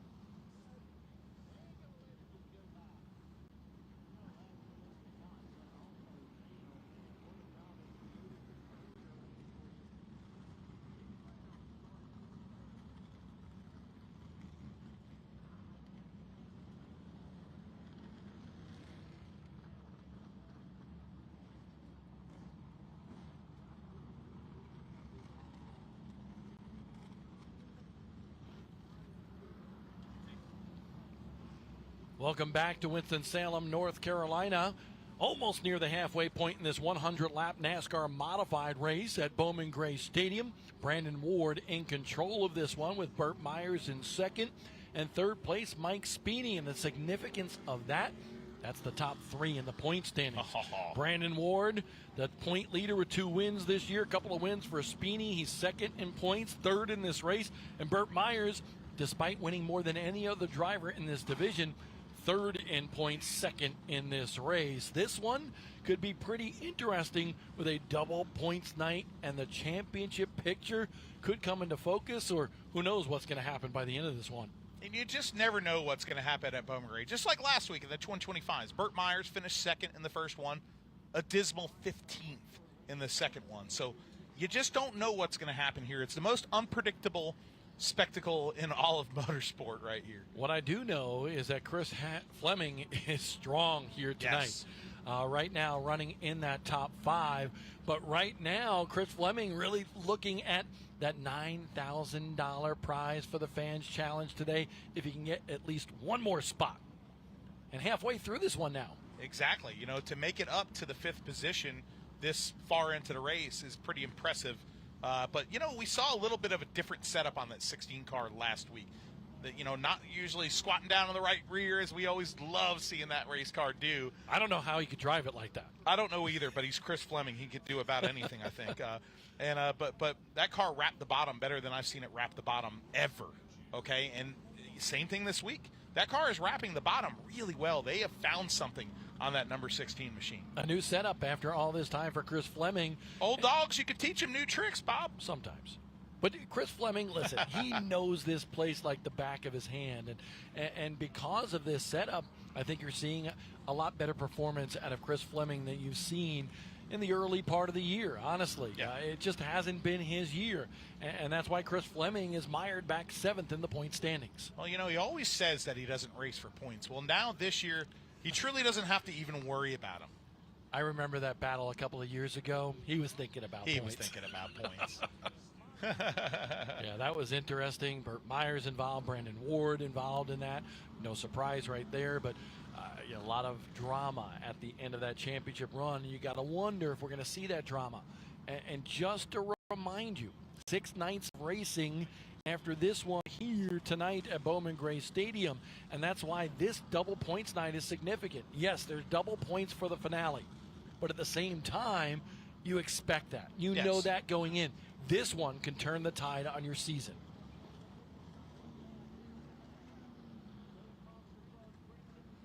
Well, Riley Neal, that 07 car, he's having a pretty decent run right now in the 7th position, the 07 garage doors of the Triad machine. He's been going back and forth between 2 cars. This car he's run for the past 3 weeks now, and started out the season with a lot of promise, and he's still looking for that first ever modified win here. Of course, he's got sportsman wins, but first ever modified win, and he's come pretty darn close. And this is a talented young kid that really wants to get it done, and he's got a lot of confidence, a lot of bravado, and a lot of character.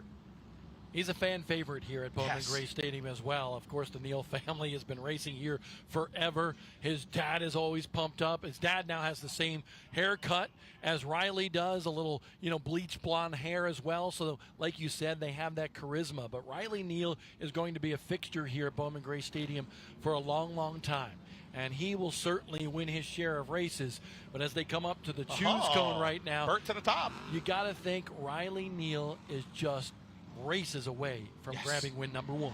Yes, he is, Bob. And right now the story is Burt Myers, though, going to the top. Speeney will file in behind his neighbor behind the field house, the leader, Brandon Ward. 54 laps will be coming to the restart on lap 55 here at the famed quarter mile. The traffic control, safety services, cone. Oh, and boy, a big jump by the 04 car, and immediately they throw the yellow. Cat mouse, cat mouse. Here's what's interesting, too. Mike Speeney and the Myers family, they've been into it a time or two this year. You think? In fact, one race, I think Speeney took out the entire family. So, build it back. And he likes that charisma. He builds himself around it. Here we go. Oh, a little contact to the left front of Myers' car. Might have done some damage, stacks up the field. Now we have a crash coming out of the fourth turn. It will collect Slate Myers, Lee Jeffries, Jason Myers, Crab Smith, Daniel Beeson, all involved. And I wonder if there's damage to the tire of Burt Myers. We'll take a look when that CitraSafe Grill Cleaners #1 comes back by our tower here, but his son, Slate Myers, significant right front damage on the suspension side for him. Jason Myers, Bert's brother, able to pull away. And it looks like just the right rear, but that's not going to hurt anything unless that Nerf bar, that right rear bar, goes into the tire. So we're going to have to keep an eye on that. And it doesn't look like that left front tire is towed out or anything abnormal. So close call there for Burt Myers. He will get his second position back. Now he pulls alongside. He's got looks like a Norwal sticking out of the and there is the replay. Hopefully we could see that one again, but it was tough because a little bit of contact when both of those cars hit throttle coming out for the restart. Yeah, that was interesting indeed. But like you said, there is the pipe, the Nerf bar on the right rear kind of going out. So that's going to be interesting. It was also pushed forward a little bit because Danny Bone getting into the back of Burt Myers. But here's a look again. Speedy to the inside. Myers was already having trouble. Yeah. So that's really not, to me, that's not a Speedy deal. Nope. Speedy on the inside. Burt kind of steps out a little bit, was trying to regain control of that race car. I wonder if he was losing traction there or if he was trying to play cat and mouse again. Okay, that's tough to say. The only people that know it are the people holding the steering wheel and with the feet on the pedals. So we can assume all we want up here. But, of course, fourth-generation driver Slate Myers getting the tow right now. And Corey Levette's been spotting for him every week while he's under suspension. Andy Stapp from the great Indianapolis Stapp family is spotting for him tonight. But here's the problem. The Myers family, after this week, always takes a beach vacation. Well, they're going to have to come back a little bit early because they're going to have some work to do on this 6 machine to get it repaired for next week's worth of racing here in Winston-Salem. So Slate Myers came into this race back 9th in the point standings. Randy Butner is still running. He's 10th. So with double points on the line, there could be some shakeups. Oh, look at it there. Oh, such a close call for Burt Myers, but will he be brought to the attention of his crew back on pit road? That will be the question with that Nerf bar sticking out. Well, if I were him right now, when you start circulating, I might try to get that right rear. Look at this right here. And here is the Hayes Jewelers 200 earlier this year. A little contact. I remember watching that one on Flow Racing. A great shot there on board. And Brandon Ward goes around. Burt Myers is able to continue. And then the last lap. Everybody was on their feet. Would there be a little bit of payback? Here comes Burt Myers leading into the north turn, and then the bump and run by Brandon Ward to win the great Hayes Jewelers 200. Watch this view. Look at that save by Myers. That was a great save, but what I love most about this, I love the racing on the racetrack, and I love the respect that both of those drivers had for each other afterwards, saying, hey, just good, hard-fought racing. They were not mad at each other at all. They just said, that's Bowman Gray right there.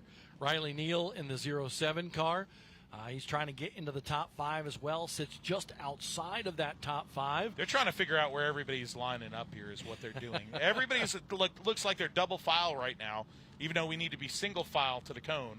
And remember, folks, if you are new to Flow Racing, there's no ticker on the top here that shows, really the active rundown for the whole race. That's because there's no electronic timing and scoring here. There's a hard-working group of 5 people over 2 booths to the left of us that are hand-scoring these races. If I were Burt Myers' spotter right now, I'd be saying, on the straightaway, juice that car and knock that right rear bar back in just a little bit. But as you do that, maybe it could knock it into the tire. So maybe just rub it ever so slightly. But that definitely is sticking out a little bit. Do you see the fans there telling Burt he was number 1? They were like, you know what? We're Burt Myers fans. We're going to stick out a single digit in support of the Walnut Cove driver. I've seen men, women, and children do that here at Bowman Gray Stadium. You'll see it all here at the stadium. There's a reason they call it the Madhouse. Let's throw it to a quick break here on Flow Racing as we get this sorted, and we'll be back for the Choose Cone. There's Hush Puppy. Later.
It's Bowman Gray Stadium, a place that has more plot twists than Watkins Glen. And that's at a quarter-mile flat bull ring around a football field, and so that's saying a lot. The Traffic Control Safety Services 100 is on the racetrack, and we're 59, now 60 laps into this one with 40 laps to go for you mathematicians. Danny Bone, protesting his spot, has now been put back to the eighth position for the number 57. He did not look happy inside that race car. And, you know, Danny is such a smart guy, tough guy. You don't want to mess with him. I'll tell you what, if you're another competitor. But Danny, good here at Bowman Gray, good in the tour-type modifieds as well. And, of course, that family, infamous with racing around America in modifieds. Third-generation race car driver is Danny Bone. Yeah, Parker Bone, his grandfather, a great in the New Jersey area, and his dad. We grew up watching Wheel Modified and watched him win the Turkey Derby at Wall Stadium. But hey, right now your top five: Ward, Speeney, that is 1-2 in points. Third position now settled in nicely. He could win $9,000 if he finishes right there, and the bonus money is Chris Fleming. And I think you really got to think about Burt Myers' bar in the back as an interesting it is side if he starts bar on the to inside. This. Yes, nobody's going to want to start on the outside because you can't get that close to that bar. You get close to that bar, you're going to cut a tire. Yeah, it's going to be interesting for sure. Right now, he is going to line up in the 5th position. Here's the choose cone, by the way. Here we go. This could be huge. Any one of these choose cone restarts, as we're on the Richie Evans lap number 61, can be huge. Ward chooses the inside. Of course, Speeney's going to the top. Riley Neal now in the top 4 will go to the top as well. Burt Myers on the bottom with that right side narwhal sticking out. And then Randy Butner will go to his outside. Oh, and by the way, Chris Fleming, third, if he were able to finish there, $9,000 for the winner of the Fans Challenge. That is a hefty bonus for you. A race within the race, the Fans Challenge, always so exciting. Everything's exciting when you're racing around a football field. Green flag is back out, coming to lap 63. Side by side. Speeney from the top. Can he become the third driver to do it from up there? No. Ward leads him down the backstretch. Speeney surprising, able to get back in that second spot, but Riley Neal rockets his back bumper. That was hard contact. Battle for the lead is on. Speeney to the back I-beam of Ward's machine as they single file stretch out now at Bowman Gray Stadium. Danny Bone further back for the 7th position is on the outside of Butner. Butner in that number 5 machine gives the 57 of Danny Bone a little nudge going into the corner, but Danny Bone back into the top 6. Now the battle is on for the lead as Speeney pokes to the bottom and dips into the grass. Ward gives them a little bit of daylight there, a little bit of hope on the bottom. Brandon Ward trying to keep that car right on the white line. He's almost in a 4-wheel drift coming off the corner. He's racing that car so hard, but he can't keep it on the bottom. He's going to open up the door if he keeps on doing that for Mike Speeney. And Speeney, we know, is aggressive with that front bumper. You can see Ward's white machine a little tight on entry of each corner, especially down here in the south turn. And Speeney, he knows it. But Brandon Ward is a master behind the wheel. He knows how to drive this tight race car where it doesn't want to turn on the entry and center of the corner. Knows how to drive it good enough to keep Speeney at bay. But what will Speeney do with that front bumper? At some point, there you go. A shot to the back bumper and left rear of Brandon Ward, but Ward was hard on the binders to keep him at bay. Oh, it's going to be a war here at the front. 2 drivers that are good friends here behind the field house. And right behind them, a hungry young racer seeking his first ever Bowman Gray Stadium modified victory. Chris Fleming is in 4th, Burt Myers in 5th, Speeney all over the back bumper of that Suzuki Q104.1 machine. And then we have Fleming in 4th, sitting pretty for a $9,000 bonus. But one of his rivals to the backside of him will be Burt Myers. Will he knock him out of the bonus? That's interesting, too, because remember, Fleming, he protested the number 1 earlier this year, and they were not happy with each other. Things going a little wild here. people are starting to sense it here at the Madhouse. 73 laps on the board and more iron being traded. This time, Speedy gets to the bottom. Physical racing here for the lead. Speedy like a bulldog. Brandon Ward says, I don't like that. Wraps him on the back bumper. But the bulldog, Mike Speedy to the lead here at Bowman Gray. Oh, he's off the leash right now and stretching out that lead here at the Madhouse with 25 laps to go. Third place, Riley Neal. I don't think that car is to his liking. He's been out of shape a couple of times trying to survive. That car looks a little bit loose coming off the corner. Chris Fleming in that 4th spot. Burt Myers and now closing in as we say that. We got a yellow flag, and that'll reset things here with under 25 to go. Well, the plot thickens. You've said that a time or two. I mean, pretty soon it's going to turn into like a gumbo or something. I don't know. It's going to turn into something molasses. Gumbo in Winston-Salem, North Carolina? Why not, man? I had That's Jamaican. like I had Jamaican here not that long ago. So this one is interesting, and you got all the top names vying for this win here today, and that's what's interesting. Speedy in the lead, second in points, 2 wins to his credit. Second place is your point leader with 2 wins to his credit this year, Brandon Ward. The winless one in just his second season in NASCAR Modified competition, Riley Neal is third and hungry. Then you got the Fans Challenge guy, Chris Fleming.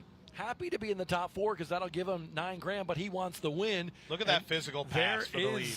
Oh, I mean, he just ran into the side of him coming off the corner. And when he caught that grass, when he got underneath him, it just jettisoned that car up into the side of Brandon Ward's car. You know, that first impact was very deliberate to move him up and out of the way. I think that second one was just a little more contact than he probably would have liked. I don't know. I mean, and listen, Mike Speedy's a good dude. Yeah. But he is an aggressive racer. That's why I called him the Bulldog, because that's what that looked like right there.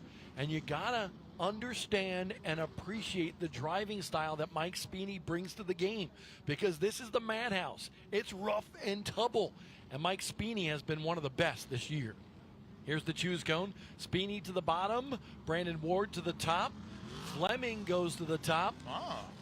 And actually just as they run, bottom, top, bottom, top, bottom, top. I'm loving this here tonight. This is a good race. You know, sometimes Bowman Gray Stadium gets knocked a little bit. Oh, it's just a show. This is a race here tonight, and this is fantastic. Double file, make you smile, as Ben Dodge would say, and I love these double file restarts. And we're about to come to one with 20 laps to go. Little cat and mouse game there, and that Speedy takes off, and Ward doesn't go. You have to wait until that double yellow, double green, orange line. The leader is supposed to fire first in that restart box. That was well before that. Mind games, though, because it looked like Brandon Ward was going to go, and Speedy held back, then Speedy went. Here we go. Second time, maybe a little bit better. Wow, what a beautiful restart by both drivers here at Bowman Gray Stadium. Speedy and Ward battling for the lead. Ward trying to get that car turning now to the bottom, and he does. Riley Neal to the back bumper. A lot of bumper tag here at the stadium. Fleming trapped on the outside. Burt Myers might get by him. Myers to the inside, battle for fourth. This would knock Fleming out of the Fans Challenge $9,000 bonus. He does not want to relinquish that spot. Oh, he's going to be fighting hard to get to the bottom here. Danny Bone trying to fill the hole. He doesn't. The 16 gets to the bottom. Now Andrew Harrow spins into the infield about the 50-yard line. Yellow flag is out again.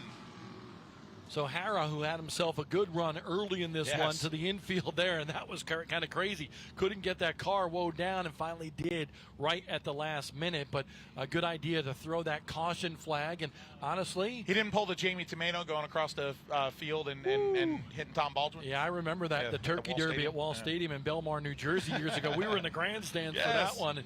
And Jamie just kind of, I don't know if the throttle stuck or he lost the brakes or what, but right up into Tom Baldwin back in the day. And that's what's special about modified racing.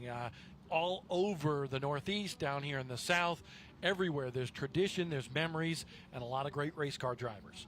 You see veterans in this. It's not just a bunch of young 15-year-old kids that are here today, gone tomorrow. You have veterans all about in modified racing up and down the East Coast. But, Bob, one thing to keep in mind here as we have 15 laps to go, when we take the green, remember, this is double file choose cone restarts on traffic control safety services night, but with 5 to go, those restarts, unfortunately, become single file. I hate that, by the way, but it's the rule, and the rules are the rule. Yeah, I mean, a lot of series have that. I remember doing the Lucas Oil Late Model Dirt Series for so many years. You see that on Flow Racing, and they had an inside 10 to go rule for that as well. Hey, it's a rule. It's a rule. You can say, oh, it stinks or whatever. You got to follow the rule. So right now, Speeny trying to make it to that point. He's got, with this time by, it'll be 14 to go in this one for Speeny. But Brandon Ward still looks strong. I don't think Riley Neal has the handling on that car to vie for the win. It almost seems like he's kind of holding on because he's got Burt Myers behind him, Brandon Ward in front of him. So he's hoping on this double points night to pick up a few spots in the points. He came in 6th in the standings. So a lot of the top guys up there in the points right now in the top 6 in this race. Bob, you brought it up there. You brought up the word points. Okay, and as the cone comes out, remember, this isn't just, I'm going to try to finish 4th. No, you need to finish better than the guy you're battling in points. This is double points night. A lot on the line, but really, right now with the top 3 in points in the top 4, I don't think there's going to be much of a shakeup, really. Speeny, if he's able to win this over Brandon Ward, he'll pick up a couple of spots or a couple of points. But this is the perfect scenario for Brandon Ward to keep that lead. And it's the perfect scenario for these race fans because if the gloves are going to come off, it's going to come off between the top 3, and we could see it right here. Oh, yeah. This one ought to get interesting here with just over 10 laps to go. They refire Speeny to the lead. Ward tries to shut the door on Neal. Neal trying not to let him. Burt Myers charging hard on the outside of Neal. He has the 3rd spot for now, but in the north turn, they are now even, and contact. Around goes Neal, a save in the grass. Neal's big run comes to an end. Bad break for Riley Neal.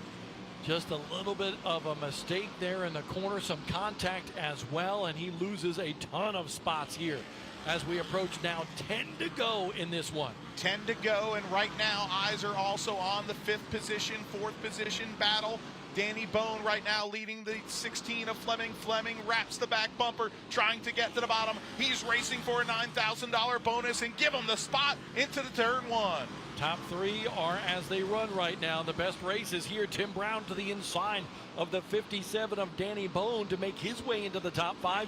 He was fast time qualifier earlier this evening in that Jerry Hunt Super Center. Hayes Jewelers 83. Now we wait. 3 drivers have pulled away the top 3 in points, one by one in the top 3 of this 100-lap race as we come to the finish of this one. Speeny's your leader by Ward, and then 3rd, Burt Myers. And you see what Speeny is doing. Let's see if he does it down here in 1 and 2 again. He's not running at that time. He got down to the bottom, but it looked like he was running about maybe a quarter of a groove up when Brandon Ward was on his back bumper to not let him to go to the inside or the outside.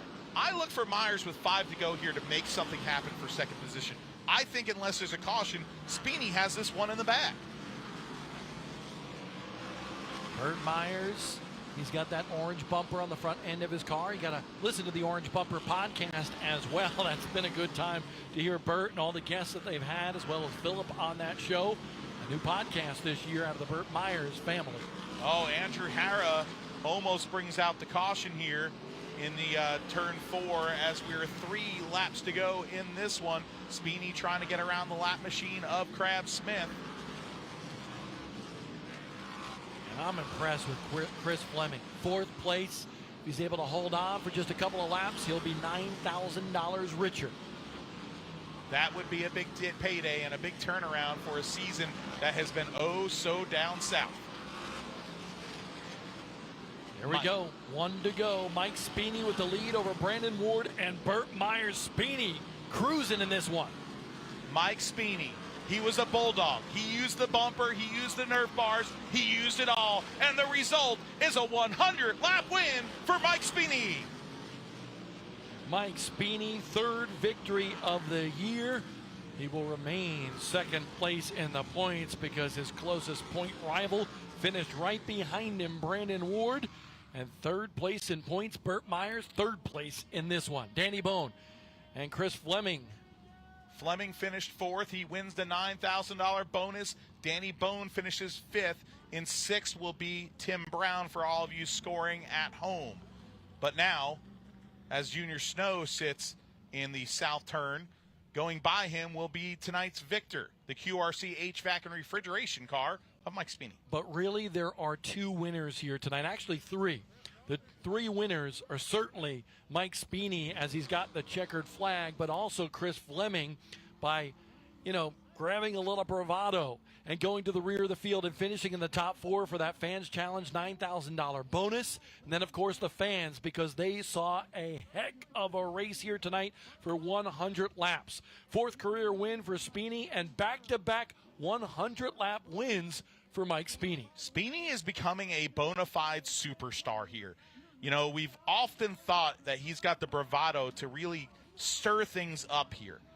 And right now he's proving that he's one of the top in this division week after week. A converted full-fendered racer to the modified wars. Just like Brandon Ward. Indeed. Well, let's toss it down to the great Randy Pulliam, who is standing down for Victory Lane, Carolina Wood Floors Victory Lane, and will be greeting tonight's winner, Mike Spini. For the loss is the John Barrow Sportsman Series.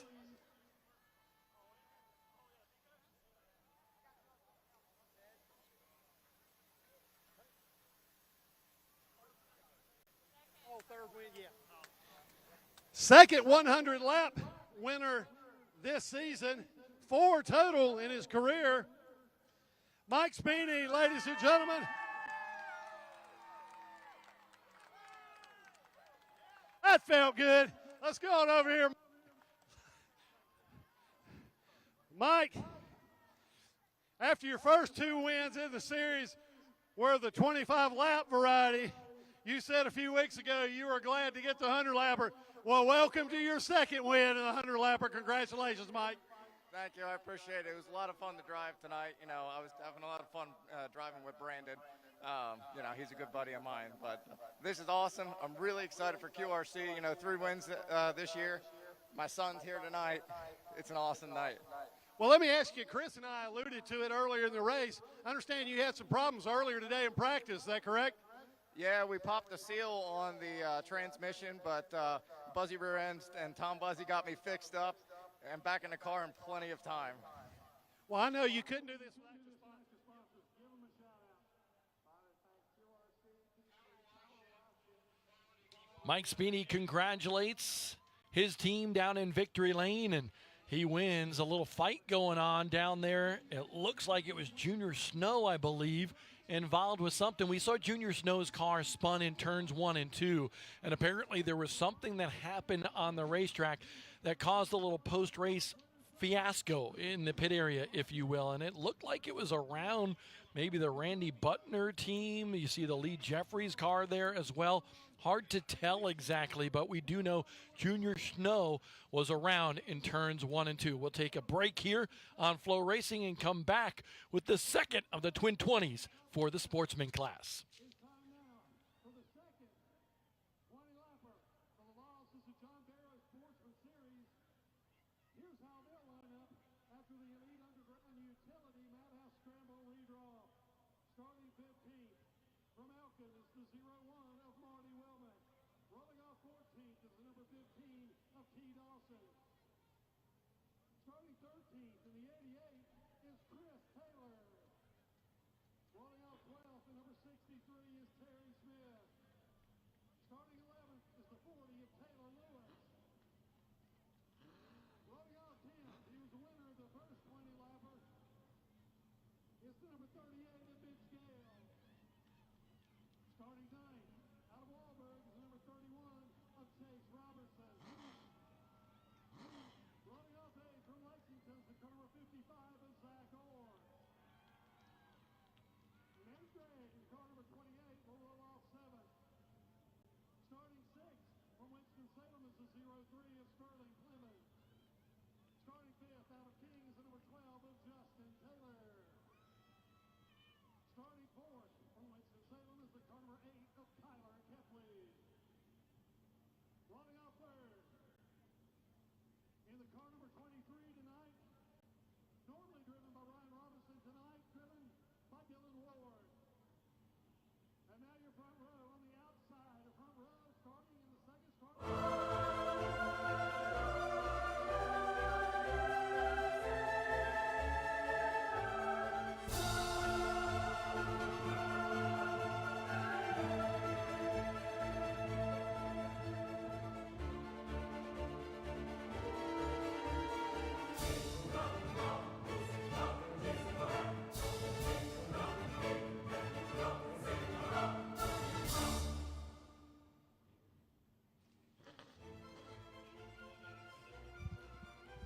Oh, the Madhouse is back. Next weekend, we will have 7:45 p.m. Eastern Standard Time. True Liant Federal Credit Union, Night of Destruction here at the Madhouse.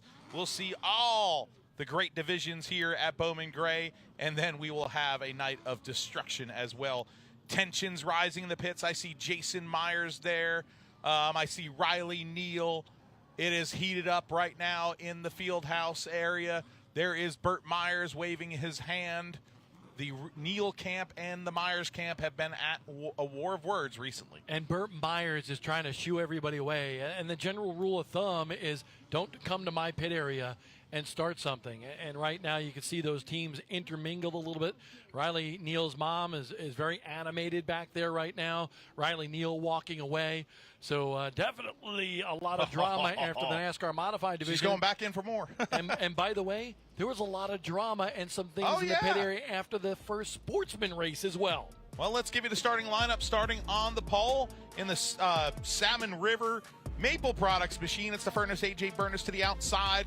Well, we just mentioned the Neals. Tommy Neal in the Harkey Litigation, number 21. The number 23 this week is Dylan Ward. Ryan Robertson, an off week. He was banged up a couple of weeks ago in that 23. Kyler Kempley in the 8 alongside him, row number 2. Starting 5th tonight, the KevinSaysYes.com, number 12. It's Donkey Strong, Justin Taylor to the outside. The Pendry Home Solutions, number 03. It's the rock star, Sterling Plemons. Starting 7th, Nate Gregg. One Sportsman win to his credit here at Bowman Gray Stadium. He's in the 28. And Zach Orr, 3 wins this year. Second in points for the 55. And he's at a war with the guy that you have next. The points leader, starting 9th in the East Coast Wings and Grill, number 31, Chase Robertson to the outside. The winner of the race, number 1, it's Mitch Gales in the Auto Supply of Thomasville, number 38. Top 10 inverted. 11th place in this one, the 40 of Taylor Lewis. The 63 of Terry Smith will start 12th. Chris Taylor in the number 88 in 13th in the Little Donuts machine. T. Dawson will be in the 01 car we have found out to bring out the rear of the field. So, my eyes in this one, listen, Tommy Neal starting on the outside of the front row. You know, you have Dylan Ward up there, Donkey Strong, Justin Taylor. But I'm watching the 55 and the 31, Zach Orr and Chase Robertson, after they went to town on the final lap of that first race and were not happy with each other. No, I mean, that race finish was one we're going to see in highlights for a long time, but it didn't stop there. The drivers were exchanging words after the races in the pit area. So what will happen on track in the second 20-lapper? That's the great thing about the twins, because if something happens and develops in the first race, you may see spill over into the second one. A.J. Burness went to the rear of the field. That moves Dylan Ward to the point in this one in the 23 machine. So there you go. Now that puts the 31 of Robertson and the 55 of Zach Orr side by side for the initial start. Well, Dylan Ward has driven several cars this year, and he's got a few wins to his credit. Now looking for win number 1 of the season is Tommy Neal, and he gets it off of turn number 4 and jettisons out to the lead. Tommy Neal is tough to beat when he's out front. That car can get very, very wide. Dylan Ward in second. Battle, though. Best one for 4th. And there you see the number 8 machine, Kempley, on the outside of Chase Robertson. Robertson right behind him is the 55, and we got a yellow flag.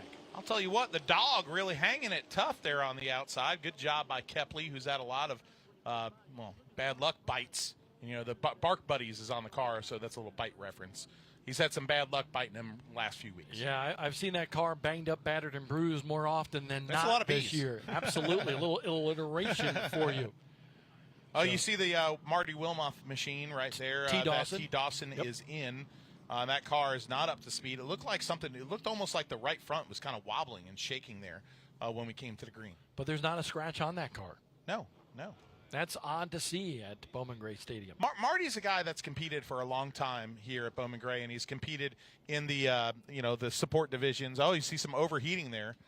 overheating issues on T. Dawson's 01 machine. So we want to show you what happened in the first race Yes, earlier let's do today. Because Chase Robertson in the 31, the 55 of Zach Orr were battling for the lead. Here's what happened on the final lap. The 31 of Robertson goes to the inside. Zach Orr trying to strategize now. He tries the crossover, and they get caught up and go into the wall. And then that opened up the seas for Mitch Gales to get the win, his first of the season. And on double points night, what a big night for him. And you see Tommy Neal spinning across the infield grass. What a wild one that we saw here at the Madhouse. Yeah, and I think, Chase Robertson and their team not happy with Zach Orr. And Zach's like, listen, I was just trying to do the crossover. Yep. And there's no fault in that. No. Yes, he made contact, but Robertson was trying to block that crossover. Robertson That's made racist. contact in turn 1 and 2. Yes. I mean, you live by the sword, you die by the sword of Bowman Gray. And those are two competitors that, racing each other over the past 2 years, have not boogered each other out here, okay? They've gotten into each other at time to time, but typically they race each other pretty clean. Well, the gloves came off a little bit. It is last lap racing at Bowman Gray Stadium. No harm, no foul, but they were both pretty pissed off. On a double points night, too. And that's why it matters. Absolutely. Yes. So, both Zach Orr and Chase Robertson are fantastic drivers. Yes. I've honestly been so enamored with Chase Robertson and what he's been able to do. I remember when he won on prom night out here a couple of years ago.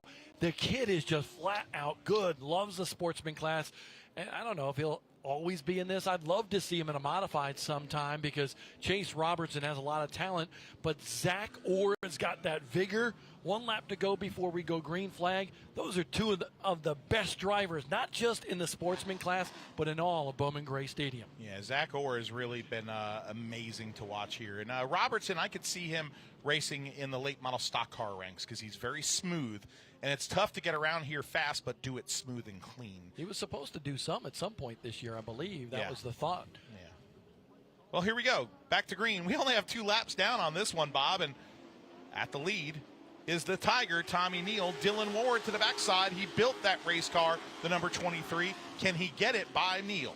Oh, he gets into the back bumper of the Tiger. The Tiger goes to the bottom, said, if you're going to have to pass me, you're going to have to do it on the outside. Donkey strong. Taylor back in third.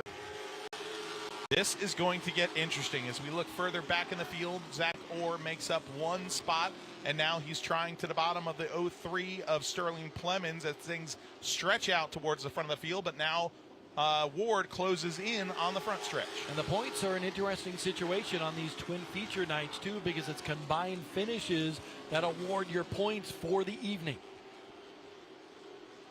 Coming to lap 5 here in this 20-lap race, the number 21, the veteran, trying to protect the bottom. Ward, a veteran himself, trying to get that run off the corner and get that nose underneath Neal's machine. He gives him a wrap to the back bumper, gets him sideways. Will he finish him off? The fans are on their feet here at the stadium as the gloves come off. And that opens up the door for Taylor to go to the inside. Taylor and Dylan Ward side by side now for second. Here comes Donkey Strong, Justin Taylor, Nate Gregg enters the fray as well. The youth gone wild, but Robertson's car, driven by Ward, tucks in for the 3rd position. More contact between he and the 12. Tommy Neal has now, by virtue of that contact, is checked out. Robertson, a chain reaction crash right there, as it looked like Gregg got into the back of them after they got all stacked up behind Taylor. Dylan Ward in a spin cycle. He was second, moved back to 3rd, and then was the victim and spun in the infield grass. The team car to Chase Robertson brings out the caution. And it appeared as though Dylan Ward kind of got into the back of Taylor a little bit, and it kind of stacked them up, and a little contact from the 28 as well. Let's take a look at it right here, Matt. Bob, that's exactly what happened right there. Nate Gregg couldn't get off of him there because the contact had already been made, okay, and it already sent the 23 a little sideways there, and, it really was caused by that stack up by Justin Taylor getting on the brakes there pretty heavy. And that's been the story for the 23 car all season long, no matter who's in it. Oh, man. Ryan Robertson actually entered the night, I believe, third in points. He did. And, now not competing in this race. Of course, a hard lick into the outside wall on the east straightaway last time we were here racing. Took that car out of contention and took him out of contention. So we're going green next time by Tommy Neal over Taylor. Now Greg and Chase Robertson, Sterling Plemons in the top 5 in that good-looking black 03 machine. I love that car for the Rockstar. I will say Ryan Robertson was, I believe, on like a, what do they call it, with like the surfboard that gets towed behind the boat. So he was good enough to do that. Anyway, green flag is back out. The Harkey Litigation 21 is in the lead, but now Donkey Strong, Justin Taylor is to the backside. The battle is on for the 5th position right now as Zach Orr is underneath the 03, the Rockstar. Oh, contact between Greg and Taylor. Taylor goes around in the infield. Mitch Gales' 38 is involved as well. Chase Contact. Robertson stopped up against Greg in turn number 2. That is your point leader in the 31. Wow. Let's see. Maybe it's not too much damage on the 31, but a real close call there. Action going on everywhere. And Mitch Gales just got to the back end of Kepley's machine at the end of the back straightaway here at Bowman Gray. Kepley is climbing out of his number 8 car, it appears. Gale going alongside. Looks like he was trying to tell Kepley something. Kepley, hands in the air, frustrated with Mitch Gale, who won the first race here tonight for the NASCAR Sportsman class. Mitch Gales, the winner. Kyler Kepley, the Bark Buddies machine, not too happy. The dog is barking here at the stadium. He climbs back into his number 8 car to bring it back behind the field house, hopefully.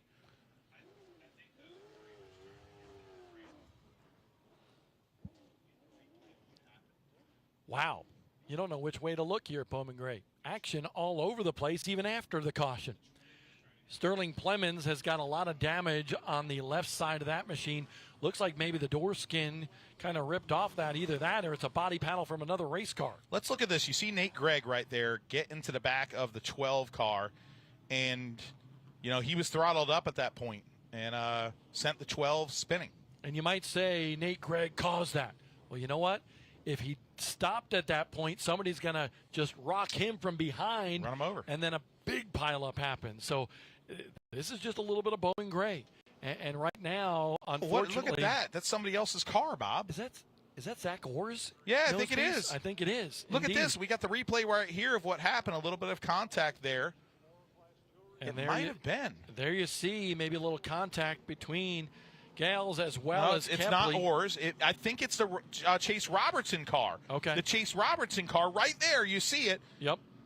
When he got involved in that, it ripped off the front. If we could get an ISO shot the next time by of that number 31 car, you could see it on the front of that car. The nose got ripped off of that. That's your points leader on double points night, and his nose is on the 03's car, Sterling Plemons' car. Sterling needs to get by a car and try to rip it off. There's the shot right there. Great job by our hardworking camera crew. I love how MD is getting so pumped up here, calling out for ISOs. Well, I learned that from you. I love it. What he means by that, that's a TV term for getting isolation. Isolation, a solo shot on the car that he's talking about.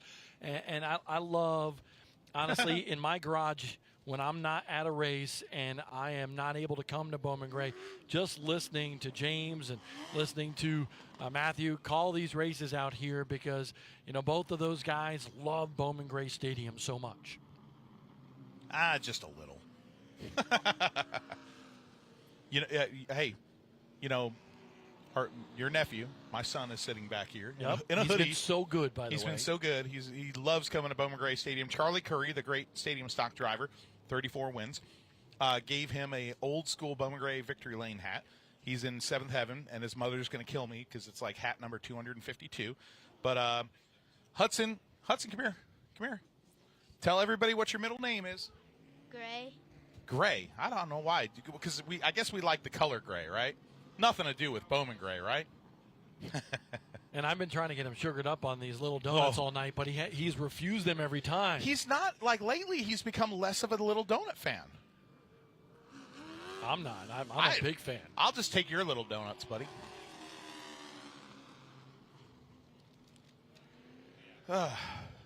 Catch your breath. Let's see. We're 10 laps in, halfway, and right now they're cleaning up a little bit of a beach. Let's take a 30-second break here on Flow Racing, and we'll be back with the finale of this sportsman event.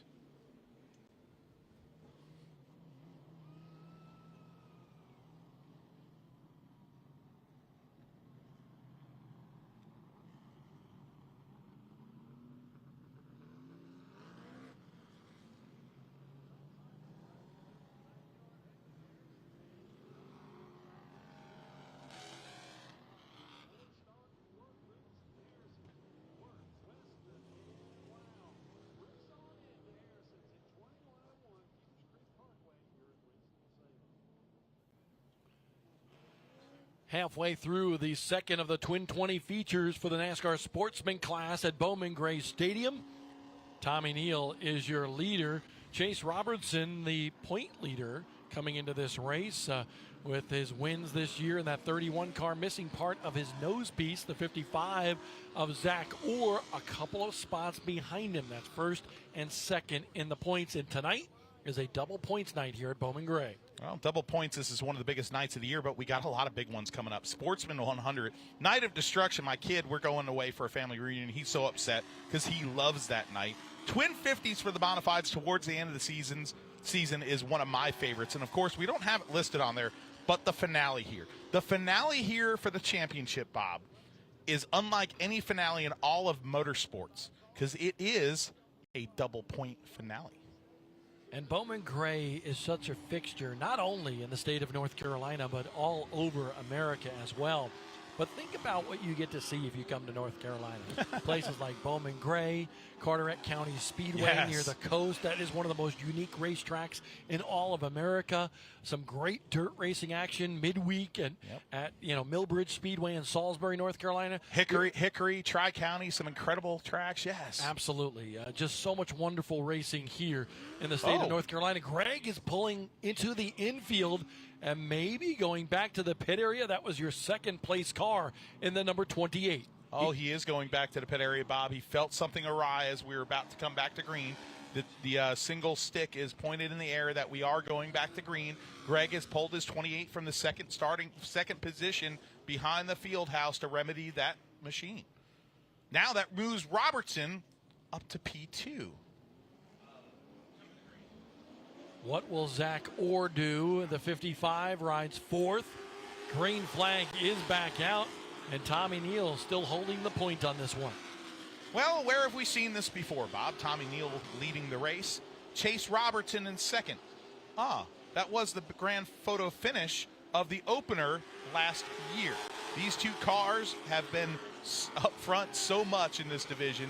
The Robertson family as well as the Neal family have put on shows here at the stadium for years.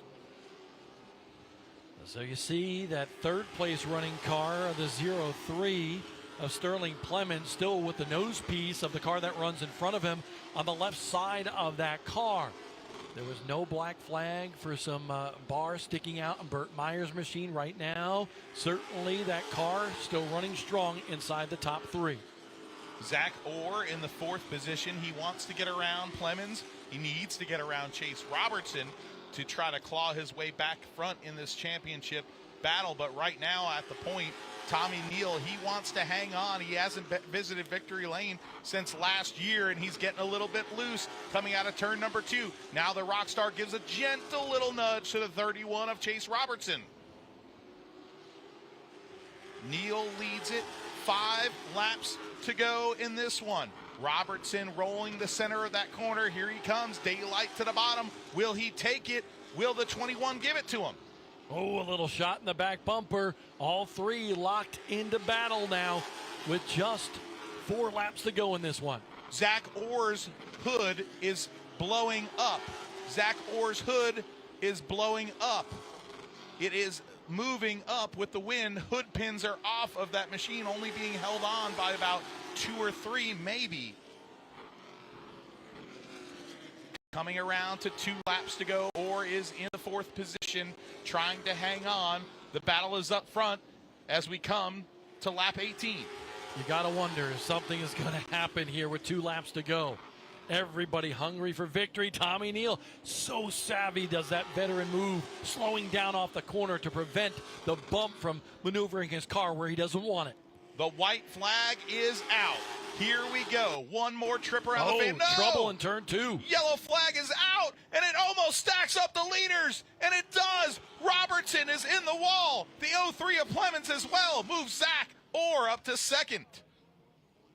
Now, the big question is... The 31 will get a spot back, I was going to say, was the caution out prior to, and I believe it was. Yes, it was. So, the 03, though, has so much damage, he'll probably have to go in. There goes a fender off the Clemens. Now he'll have to... Who knows? I don't know. Maybe he's okay now. Maybe.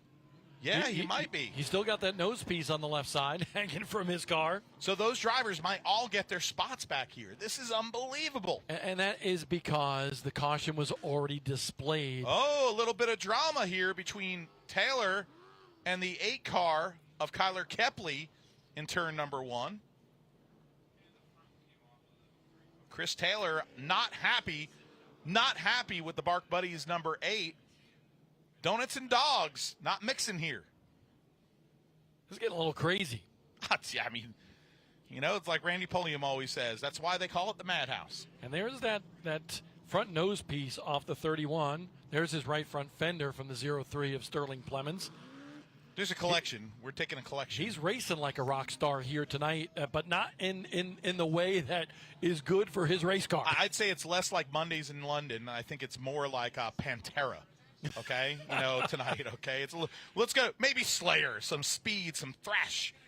Rob Blount will be happy with those references. Raining Blood, great song by Slayer, and it's raining sheet metal here for Sterling Clemens. Well, that what's sticking off the front end is not sheet metal though, because that's the nose piece of the 31 car of Robertson. Well, we're going 1 to go here. I don't know. I think we might get a green and white together here, so we will look here at the flag stand when they throw it. That's the best way to see it. But I believe they have the green and white together, does Randy Smith, down on the flag stand. That means we will decide this race in 1/4 mile trip as soon as they get to the start-finish line. Coming to the green, Tommy Neal. Chase Robertson laid way back on that one. And now we're seeing a black flag for Sterling Clemens. Wow. Why didn't they do that under caution? I'm surprised. Here comes Zach Orr to the bottom. But around turn number 3 and turn number 4, Sammy Hagar couldn't drive 55. But tonight, the Tiger gets win 55 at Bowman Gray Stadium. After clutch issues earlier today, the claws came out for the Tiger, Tommy Neal, and he goes back to victory lane at Bowman Gray Stadium. A little congratulations there from Chase Robertson, showing sign of respect to the great veteran Tiger Tommy Neal, who will pull in to victory lane, a 55-time winner here at the stadium.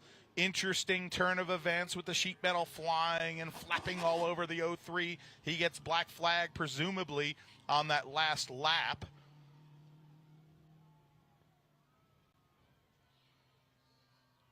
Tommy Neal, the fans on their feet saluting one of the heroes of Bowman Gray Stadium. You either love him or you hate him. There is no between here at the stadium. Neal's 55th win moves him within 3 wins of second place on the all-time sportsman list.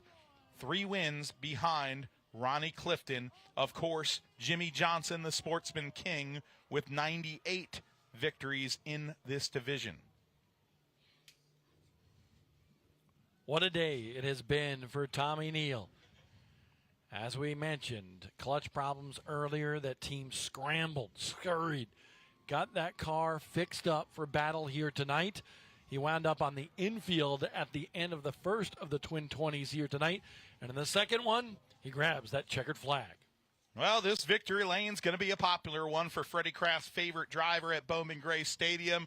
And Chris Carter is down there amongst the mosh pit in victory lane. Tommy Neal's your winner. Tommy Neal getting ready to get out of the car.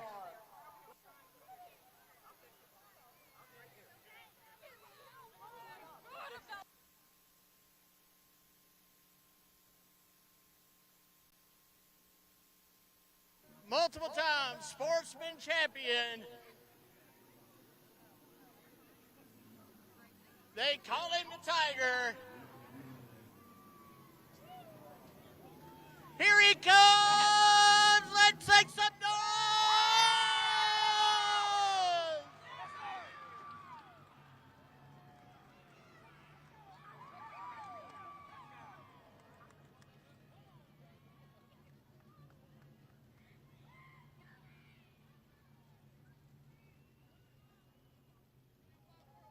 You thirsty big guy. Tell us about this race, man. The action field, a lot of beating and banging and bumping. But I'm not sure if these people realize this, but when you got somebody on your bumper trying to get to your bumper and somebody behind their bumper, it's just like a chain reaction. Yeah, I just think the guys for racing me clean. Takes from me real clean, no problems. And it's just hard to get this together. A lot of guys work hard, affordable towing, recovery. Mac Little Performance, Big Mac, Little Mac, Walktown Mill, Harkley Integration, Portable Septic, and all these guys, man, we had a lot of problems this morning. Clutch blowed up, release bearing messed up. I've been here since 8:30 this morning, ain't been home. My wife, my little girl went home because it's so hot. I wish they could have come back here. I love them so much. Just thank God for a good race. And hey, this old man still get it done. Tommy Neal, the legend, gets his 55th win. We'll be back with stadium stock excitement. 2 more features to go.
We're back here at Bowman Gray Stadium, and the fans are enjoying this one, and they are enjoying some nice food and some beverages.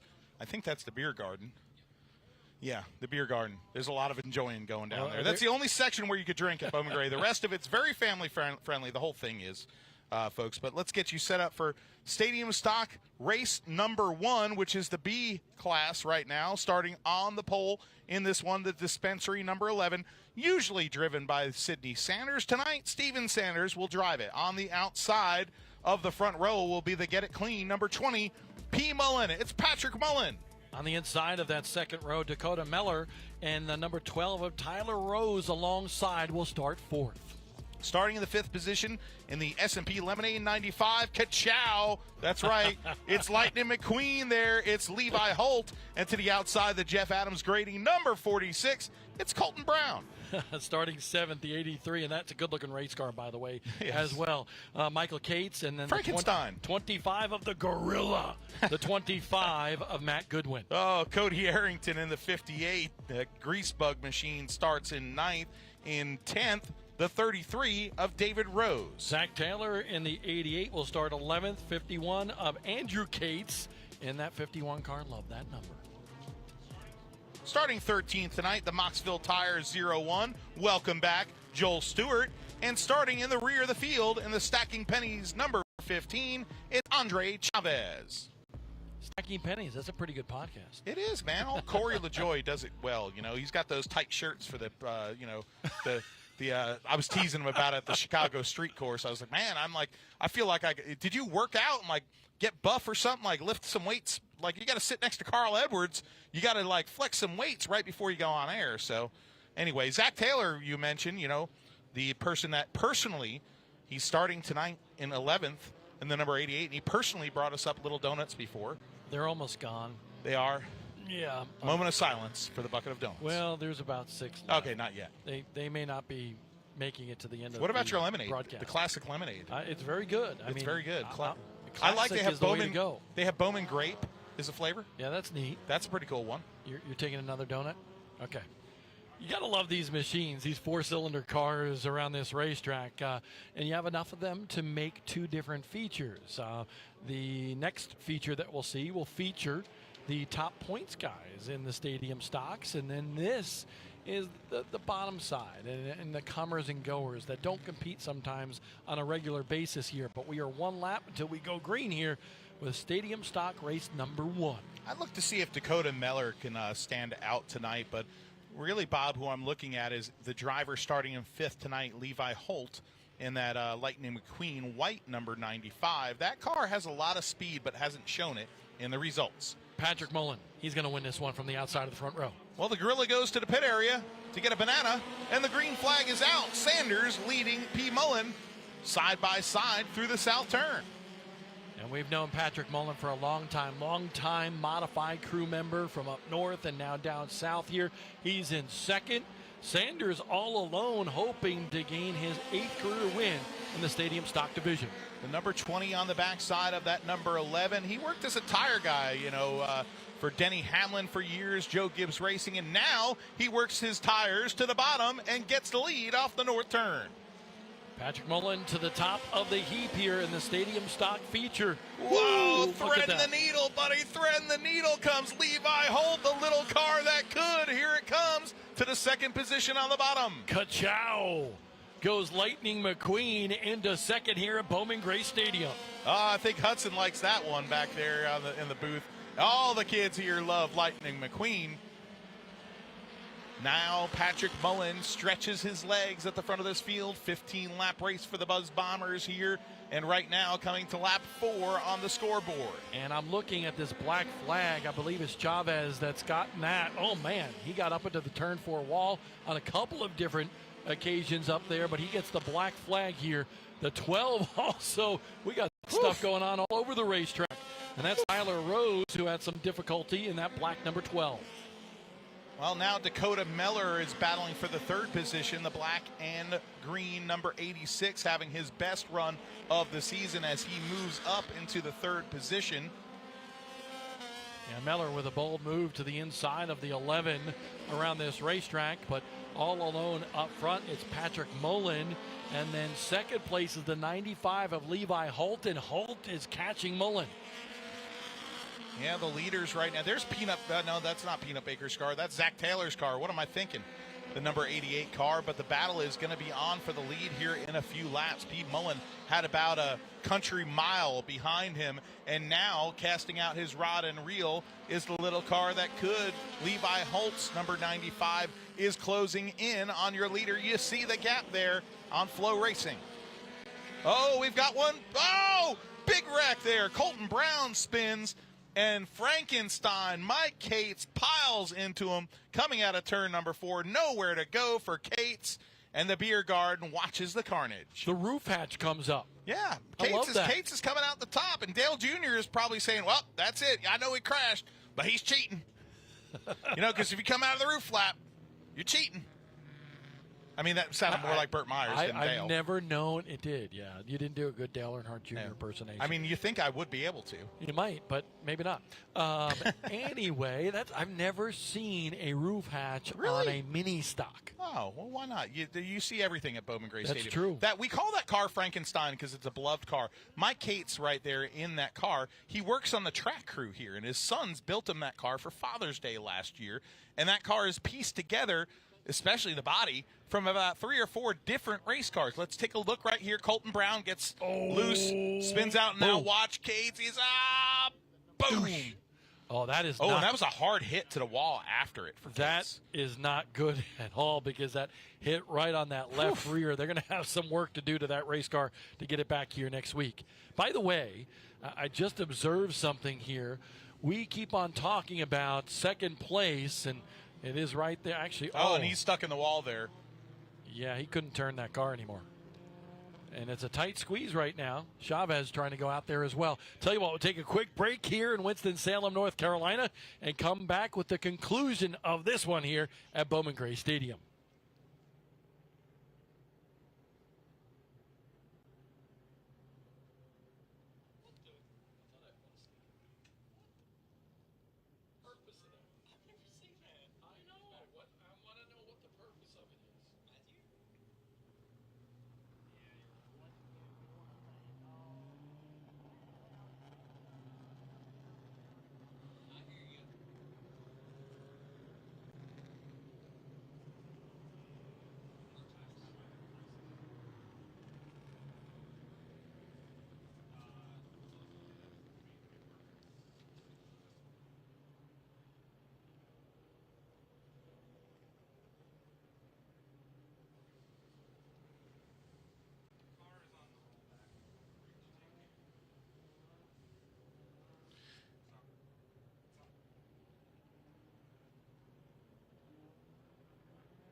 Still under caution here as we have the car stopped up in the chute on the entrance of pit road, I should say, the pit area here at Bowman Gray Stadium.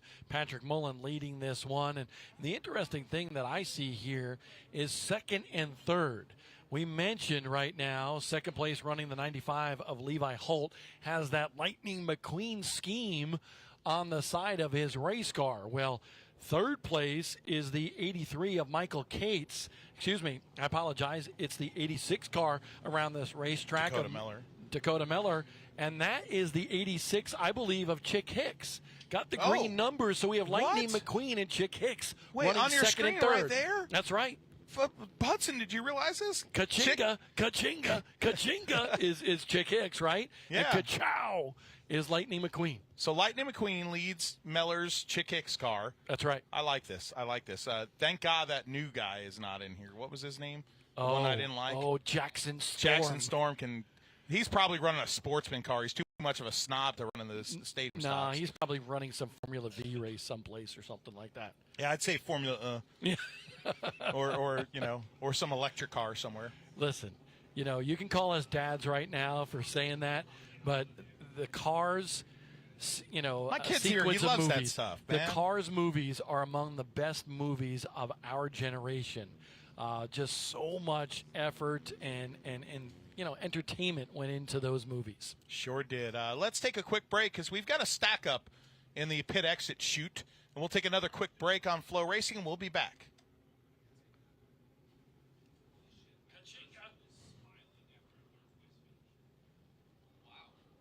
What'd you say?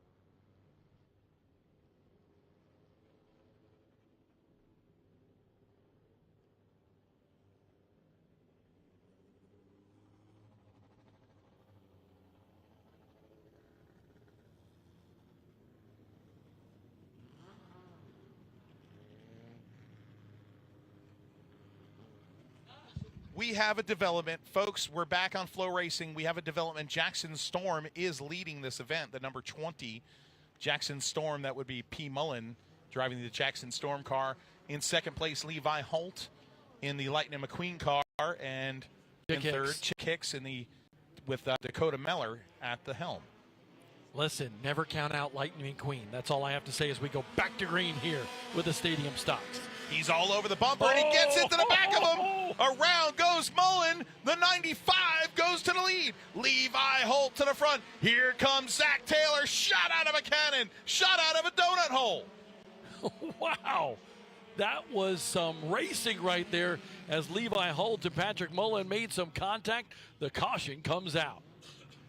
Drama between the cars here at Bowman Gray Stadium. Look out. Mullen is not happy. He is going to block potentially the number 95 of Levi Holt. He's a New Jersey native. I was going to say. He's a Wall Stadium guy, and I'll tell you this, I don't think he's happy with that contact. No. So remember, in Cars 3, I believe it was, Lightning McQueen couldn't beat Jackson Storm. So just wreck him. Right. I mean, if you can't beat him, move him. Ka-chow. Now, Holt is being smart here. Yes. Not going by Mullen's and here car. comes Mullen's going, get out of the way. I want this guy to go by. I think he just listened. The Gator just listened. Is that Jimmy Brown on the Gator? Probably. Oh, my gosh. Yeah, I think he does need a push. Yeah, the 20 is getting a push. Before he does something he regrets. Well, Patrick Mullen, hardworking guy, passionate guy, still works on modified teams. Now he's got that car righted in the right direction. He'll rejoin the rear of the field. Oof. I love Patrick. Such a good guy. Let's take a look at this. I mean, Holt's all over him going into the corner. I mean, what was Patrick Mullen going to do there? Sorry, but that was kind of comical.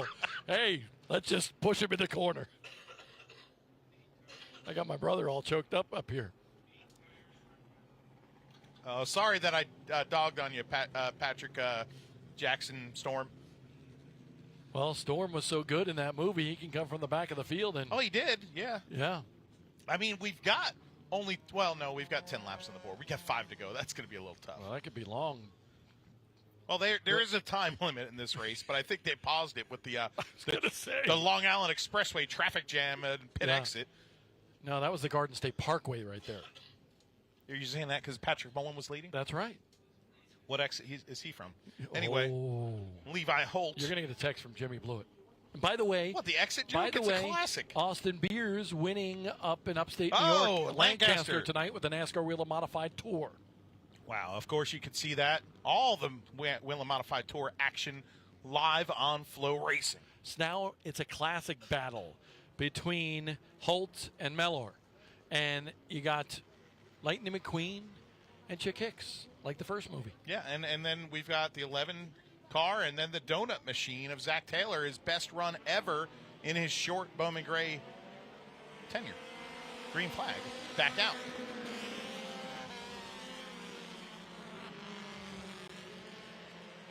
Well, it's going to be interesting to see Patrick Mullen climb up through this field. He has already advanced a few spots in just one lap. He is almost to the top 5.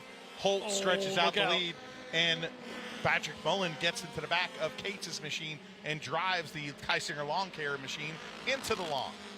Yeah, Zach Taylor into the wall pretty hard on the back straightaway there.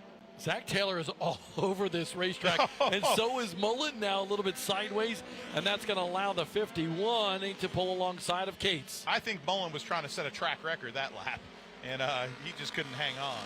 But Taylor is putting on a show for 4th right now. The black number 88 is in the 4th position, and he's all over the backside of Steven Sanders' machine. As we are 2 laps to go, he gets the spot.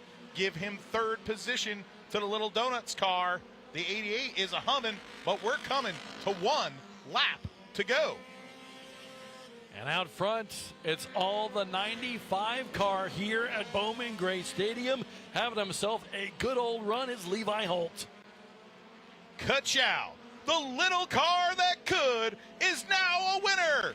Give it to Levi Holt, his first career win at Bowman Gray Stadium. Ka-chow. I'd love to see his transporter. If it doesn't have eyes on it, I'm leaving. I want to see the closed captioning on that one. The 20 is not happy. The 20 is not happy. This could be a contentious victory lane. Patrick Mullen is not happy. He is going to be chasing around Lightning McQueen. There's a race after the race. There's a race after the race, Bob. My dad told us that this would happen at Islip from time to time, and we're seeing it right now. Mullen has made his point. He is now going back behind the field house. Levi Holt has survived that chase. Here's what I'll say. I'm very happy for Levi Holt, but I understand Patrick Mullen getting pushed in that corner. He's not happy because he basically got taken out of the lead. That car looks refreshing too. And Levi Holt gets his first career win, becoming the 150th different driver to win a stadium stock race. Justin Mincy off the top rope with the incredible statistic. As Bob hits mute so he can enjoy one of the last cinnamon sugar donuts and swish it down with the lemonade that's on the hood of this race car, Levi Holt getting to grip that Bowman Gray checkered flag. Not just any flag. You see it written right on there. Bowman Gray. It's unmistakable. How come you didn't get one when you raced here? Ouch. Look, he's got the eyes of Lightning McQueen. Yes. I didn't see that earlier. At least I raced here. Anyway, this is Levi Holt's moment, buddy. Let's send it down trackside. You gotta love a first-time winner, and I can't wait to hear the emotion and excitement as Seth from S&P Lemonades joins him in victory lane. Let's throw it down to Randy Pulliam.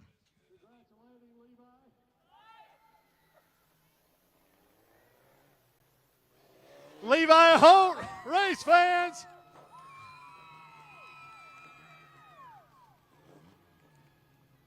Levi, let's go over here to the other side so the folks at Flow Racing can see you. Levi, congratulations on the win. Got to ask you, any idea what's going on with the deal with Patrick Mullen? I hate how to do it, my cap, but I come here to win races. It's been 4 years and I ain't won one. Tonight's the night. Congratulations on win number 1. You can't do this by yourself. I know you want to thank your sponsors. Most importantly, I got to thank the Lord Jesus Christ. If you don't have him, nothing's possible in life. Then I got to thank the Harris family, Rock Harris, Isaac Harris, Austin Harris, and most importantly, my dad. 4 years and never gave up on me. Without them, I can't do it. Didn't give up on you.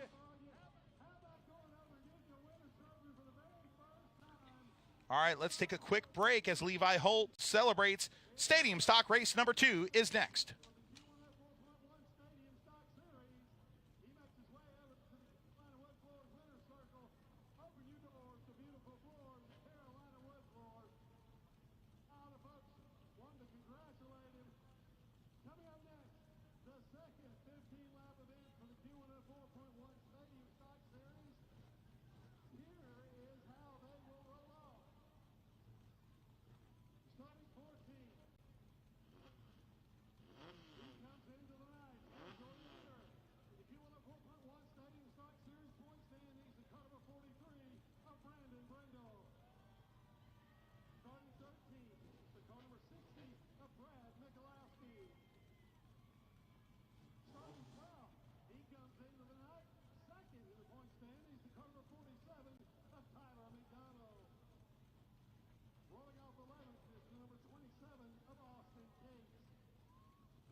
We are back here live at Bowman Gray Stadium. Flow Racing's coverage of NASCAR Advanced Auto Parts Weekly Series action. Stadium Stock Race is next. These are the top dogs of the Buzz Bombers. Let's give you the starting lineup. Starting on the pole tonight will be the Dean's Tree Service number 44 for Blaze Sanders. To the outside, the Kimono Japanese Restaurant 22. It's Peanut Baker. Starting third, the number 80 of Luke Smith. Third in points coming into this one. Ricky Wall in that 26, scheduled to start in the 4th position. Starting in the 5th positions, the Racing Roofer, the Trevette's Roofing, number 18 for Billy Andrews. To the outside, the Magic Pool and Spas number 1 for my brother's favorite race car here, the Slim Reaper, Grayson Keaton. But don't look at who's in 7th right now, the king of this class with 66 career wins, A.J. Sanders. And then also pretty darn good in row number 4 on the outside, the 81 of Chuck Wall, who's had a tough year, 7th in points. Starting 9th, the other Keaton in the field, the Carter Insulation, number 5 for Connor Keaton, and to the outside. And the Napa, number 2, the the open trailer bandit, it's Carson Reed. Starting 11th, Austin Cates in the 27, and then Tyler McDonald in the 47, Mr. Consistency, 2nd place in points. Starting 13th tonight in the Jones Floor and Window, number 60, it's Brad Michalowski. And starting scratch on the field is the 5-time winner this year, the points leader, coming from the back. He's got to do it on double points tonight. It's Brandon Lee Brendel. Can I ask you a question? Oh, I know what you're going to say, Bob. Where is the Lee? Because on every roster, it's Brandon Brendel. So where did the Lee come in? It's on his birth certificate. All right, folks, let's talk about the driver of, well, there is the number 43 of Brandon Lee Brendel. But he's first in points, Bob. Second in points, though, is the black and orange 47. That's the guy that tonight we're calling Mick Consistency. That's because, yes, he hasn't stolen the headlines. But look at this, Bob. Second, third, second, third, second, third, third, third, third, second, third. Unbelievable season so far. He's got 7 career wins in the Stadium Stock division, so can he get out of that bridesmaid position and get to victory lane tonight? We'll find out after 15 laps. Well, he starts like right in front of the points leader, Brandon Brendel. See, there you go. I left Lee out for you. Buzz Bombers coming to life off of turn number 4, and Peanut Baker sideways, and they stack them up. Here comes Luke Smith to the bottom of Sanders for the lead. The Slim Reaper spins. Oh, and a hit to the right front of that race car for Keaton. That could knock the toe in on that machine. Well, Peanut Baker started on the outside of the front row, and he had a handful coming to the green flag in the Komodo Restaurants, number 22. I thought it wasn't good to have peanuts at a racetrack. But he is the peanut. Okay. But if you're the peanut and the peanut's not at the race car, you're fine. Okay. You know, that's a great racing family right there. The Baker family, of course, involved in so many ways in racing here at Bowman Gray. Spent some time with them in their trailer. It's just a likable young man who loves racing here at the stadium. Let's look at it. He got squirgly and then got a little bit of contact there with the 44, the right rear of that car. And then let's see what happens here as, he just gets into the number 1. Well, nothing to do there. It's very hard to go 3 wide here. Yeah, think? Mr. Obvious. Like a glove. No, bad break, though, for Keaton in that number 1. He comes into this race and having himself a good season with 1 win to his credit, 5th place overall in the point standings. Well, you look at the guy at the lead right now, and that car's had a lot of speed this year, Luke Smith. And, he's a good kid and looking for the win. His first win is Luke Smith of the season.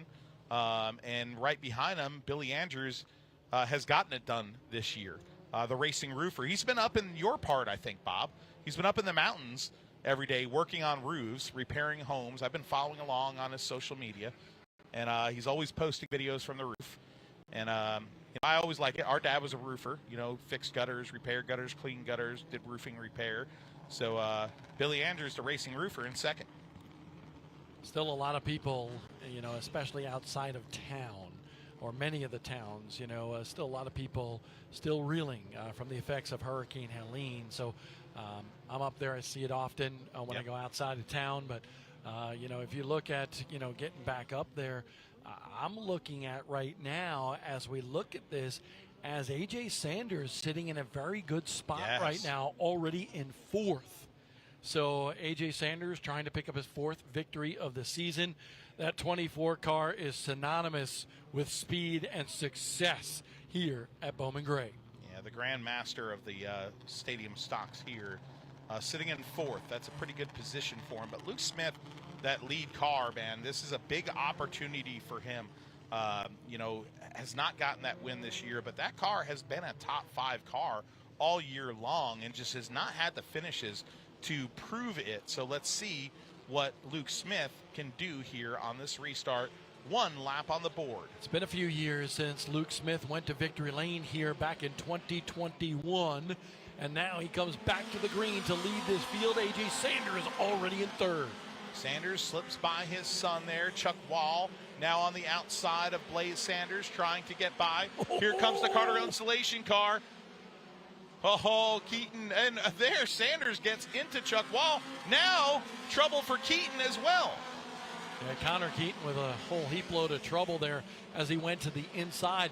Brandon Brendel, though, trapped behind these cars right here as he's trying to make his way to the front of the field, and he gets a shot by McDonald, almost drove him up into another car. That is an interesting battle right there. The white car, number 43 on your screen, is the points leader. The man who's been dominating this division so far this year, Mr. Mick Consistency. To the backside of him, the black and orange, number 47, who sits 2nd in points. The march of Brendel continues. He's on the backside of the number 5 of Keaton right now. And by the way, just got to mention, Sanders now up to 2nd. The battle, Brendel on the inside of Keaton. Pick up another spot for the 43.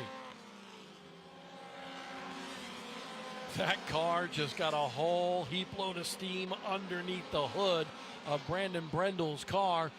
But one guy that he's got to be concerned with, double points night. A.J. Sanders is 2nd in this race, 4th in the series standings, 46 points behind Brendel. This is the night, if there's ever a night, that A.J. Sanders has to capitalize. And right now, A.J. Sanders needs this thing to go clean and green for 5 more laps, 6 more laps to be able to do this, okay? Because if there's a yellow, that's going to close things up and allow the 43 to have a chance to get up there. Oh, yellow Oh, flag and the yellow is out. flag comes out. Oh, wow. Connor hard Keaton, hit. hard hit in the north turn. The south turn was what had the caution between Blaze Sanders and the 22 of Peanut Baker. That's what drew the caution, but the big hard hit in turn number 3 for Connor Keaton to the rear of that machine. A tough, tough impact just past the Coger Plumbing tire barrier. And I had my eyes peeled over there where Connor Keaton went around, and it was off the front bumper. I wasn't able to see exactly who it was, but it looked like the caution came out. Keaton had slowed. The car behind him maybe did not get that word as quick and hit the back end of the 5, and the 5 went around and slapped the left rear in the wall. So 2 opposite ends of the racetrack and a couple of damaged race cars right now. Well, Connor Keaton, the brothers Keaton here at Bowman Gray Stadium, and their father wrenches on these machines as well well, they're dirt track looking cars. Bob, I know you love the bodies on those. Well, that's because those are dirt track driving kids. Okay, they're dirt track demons that don't just race here at Bowman Gray, but they found a really good home here at the famed quarter mile. And aren't I correct in saying that used to be a mini stock that ran on dirt, and they kind of converted it here to pavement racing at Bowman Gray Stadium? So nice to see the Keaton boys here battling in the stadium stock division. So, little break in the action right now as they try to clean up that 5 machine of Keaton's off the wall in turn number 3. We'll be right back with the conclusion of this one. Interesting points situation tonight and double points night for the stadium stocks in Winston-Salem.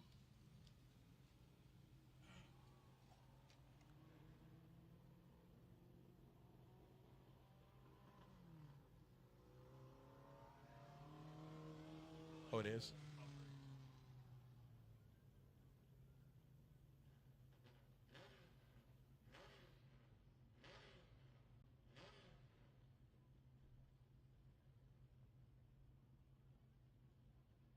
Remember, all divisions tonight for double points.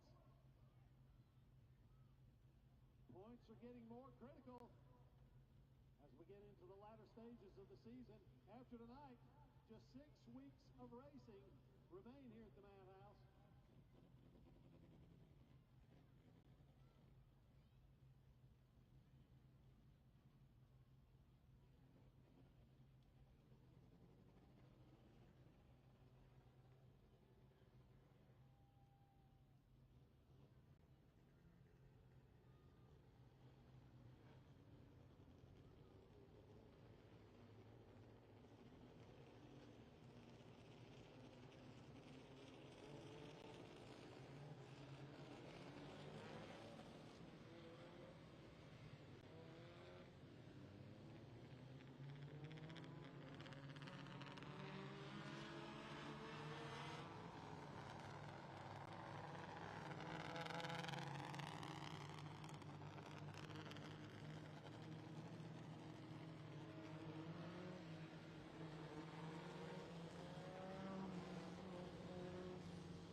Green flag is back here at Bowman Gray Stadium. 8 laps on the board for this one.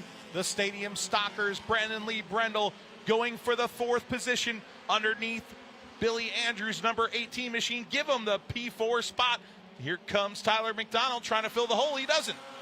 Black flag is in the air. It appeared for the number 18 machine, so we'll have to see if Billy Andrews gets that again, and he slows coming off the corner. Oh! McDonald goes to the infield. Second place in points, and he's doing figure eights in the grass. No yellow flag either for McDonald right now. This could be disastrous on double points night for the second place points man that we highlighted as mid-consistency. And right now, McDonald not happy. I believe he might have shut off that race car as well. So McDonald, we talked about McDonald being consistency, but that string may be broken here tonight. The Patriot Market machine is not very happy right now. He's making a lot of gestures and motions inside of that car. Jimmy Brown has gone to the side of the car to discuss with the driver of the Elizabeth Pizza, number 47. Now I wonder if he brought it to the front stretch and then that car stalled, possibly. Yeah. Because he's been working, it looks like the ignition switch on that machine inside the cockpit of the 47. Yeah, they're radioing something to the tower. Jimmy Brown is right now, and the tower is to the left of us right now, and they are going back and forth signaling on what is going on. So it'll be interesting to see. Let's look at the replay here of what happened on Flow Racing. To the outside, there's some contact, and after that contact, the car just spun around. And it's slick down there still. It's slick. After that rain today, remember something. It is very slick in that infield. I'd love to see that again because I just don't understand why that car just broke free coming off of turn number 2. I mean, he's a good race car driver, and it just appears like something maybe happened in the 47. Hard to tell, but we're one lap away from going back to green here in the stadium stocks. Well, that's going to be a huge swing right there because he is now lined up at about the 11th position, it looks like. So he's going to obviously make up a few spots. There was contact on the right rear. You got to wonder if something broke in the right rear. He's still able to drive it, but maybe he's got to be extra special careful right now in the last couple of laps of this race. Luke Smith, the leader of this one. 11 laps into it, the green flag is out. The Grandmaster looks low, so does Chuck Wall. Luke Smith slams the door. A.J. Sanders lost some ground here. Wall trying to get to the inside. Couldn't get his nose up underneath there, but Sanders left the door open a little bit. A wrap to the back bumper of the 24. Wall to the inside. Brandon Brindle trying to get to third. Brendel looked like he almost went to the outside there and he thought better of it. Now Billy Andrews almost spins. Huge save for Andrews. Yowzer. Here comes Keaton. Contact with Andrews. Keaton kind of goes up in the air on the inside of the 47. McDonald with good, considerable damage on that car right now. The 47 has sheet metal damage coming around turn number 2. Tyler McDonald's night has gone to pieces. It's been a bad night to be a Keaton here at Bowman Gray. Both of the guys, the 1 car and the 5 car, having trouble in this one a couple of times over. And your second place points man has just went to the pit area. 47 of Tyler McDonald has just gone to the pit area.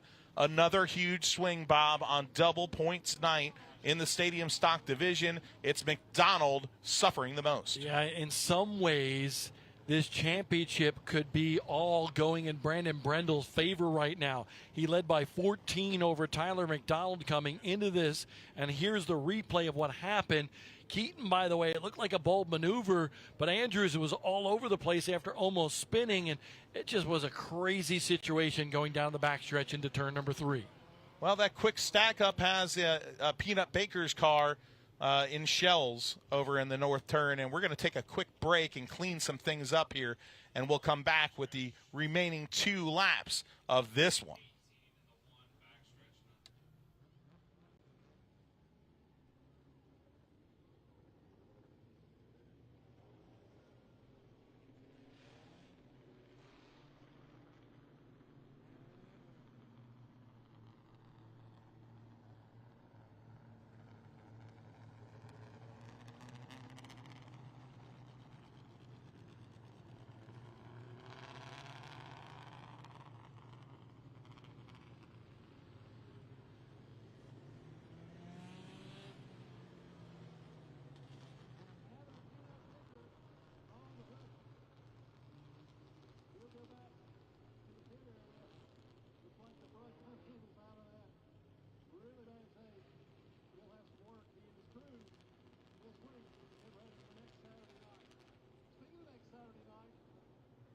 Federal Credit Union Night of Destruction.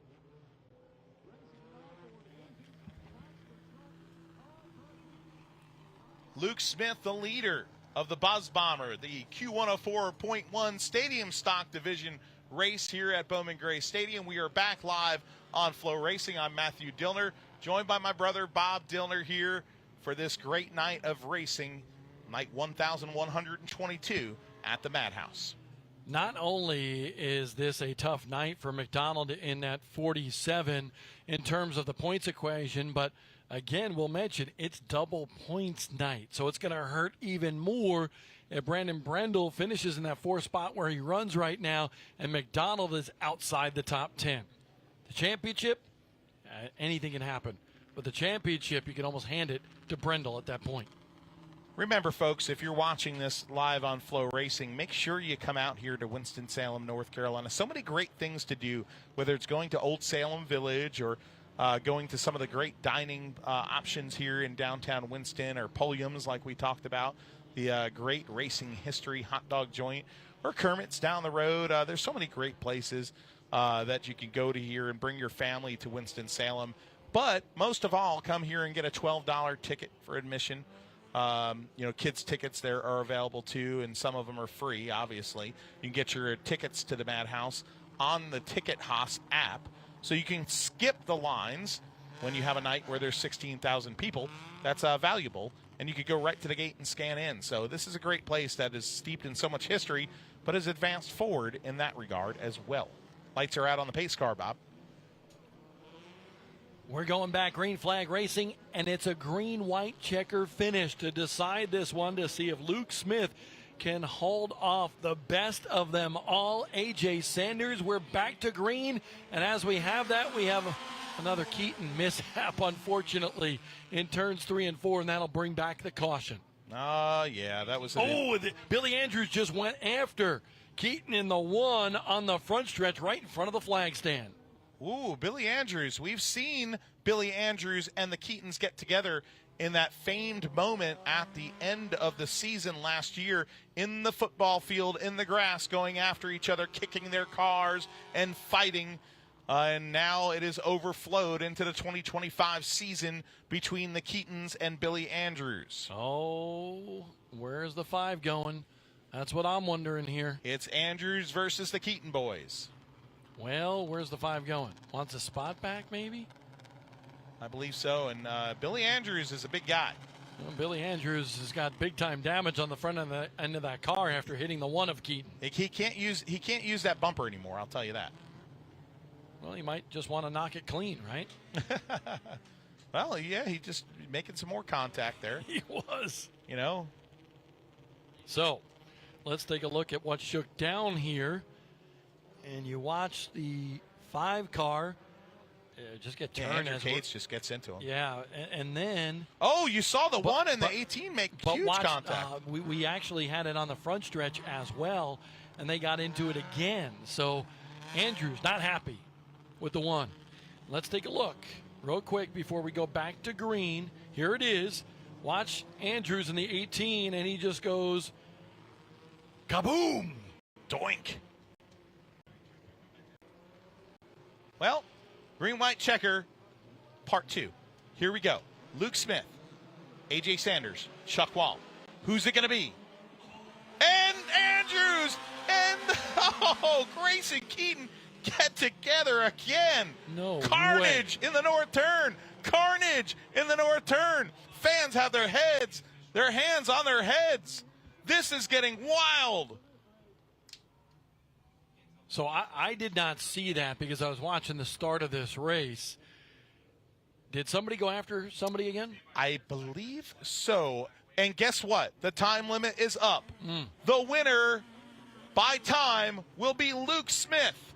His 2nd career win at Bowman Gray Stadium. And here's what's unfortunate, not for Luke Smith, of course, but for A.J. Sanders. Yes. All those antics by the 18 of Andrews, and Keaton's involved as well, definitely took away the opportunity for A.J. Sanders to go after Luke Smith for the victory.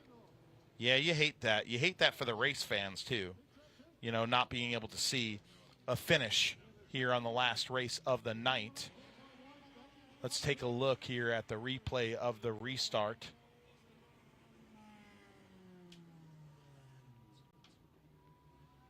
Here it is, the restart. Watch this. He just drives into him, but then drives himself into the wall. So it didn't end well for Billy Andrews. I think Grayson Keaton gets the last lap. But right now, Luke Smith is the one to concentrate on. He is the winner. Luke Smith getting his second career win and first win since June 26th, 2021. Easy for you to say. Yeah, no, it isn't. I'm glad they don't pay me to talk, Bob. But listen, Luke Smith, he earned that one. And I love the red anodized wheels. Yes, it's so cool. On that race car. My kid loved that today. Yes. You know, when that rolled by for morning practice. And the 80 looks fast on the side of that car as well. Well, there's a dejected Billy Andrews walking slowly down the football field. But let's toss it down to Victory Lane, where Randy Pulliam is trackside with your winner, Luke Smith. Number 1.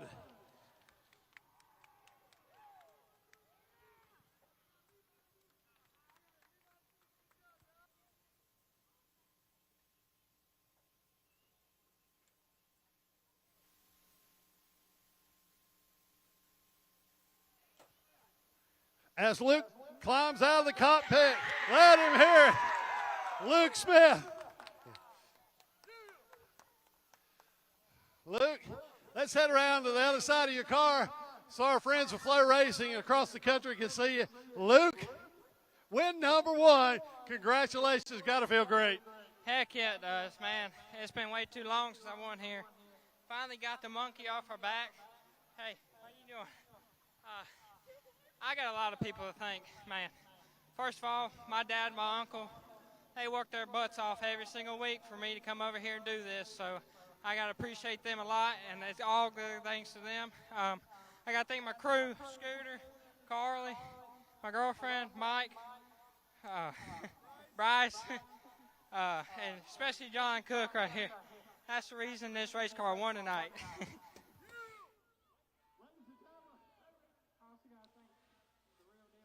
Let's put a bow on Bowman Gray Stadium, but first, this.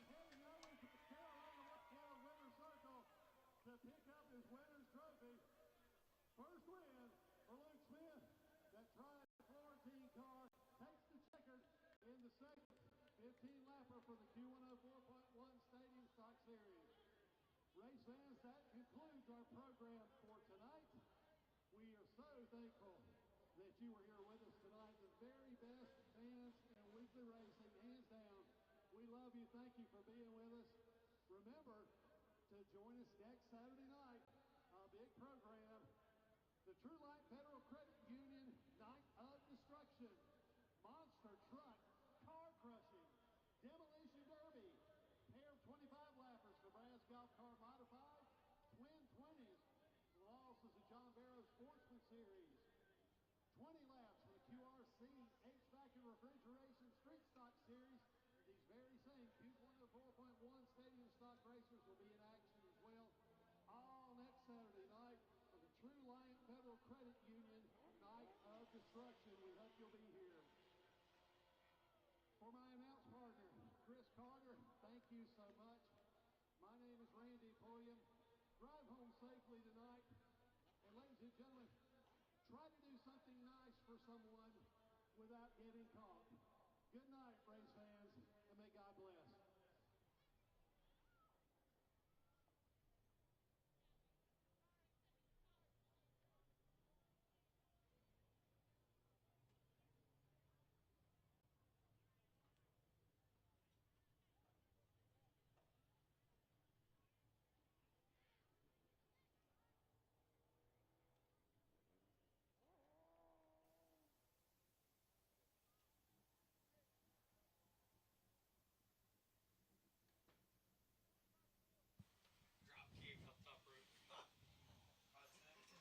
Well, as the stadium empties out here at Bowman Gray Stadium, we're going to recap the night a little bit here. Bob, real quick, takeaway of the night. Well, I think we saw some great racing, but it was definitely not sanitary. There was a lot of stuff going on and a lot of fenders banging, but we really didn't see quite the shakeup that we thought we were going to see on double points night. The modified race was fantastic.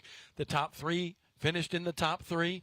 And then if you look at the sportsman class, both of those guys were around each other at race's end of both events.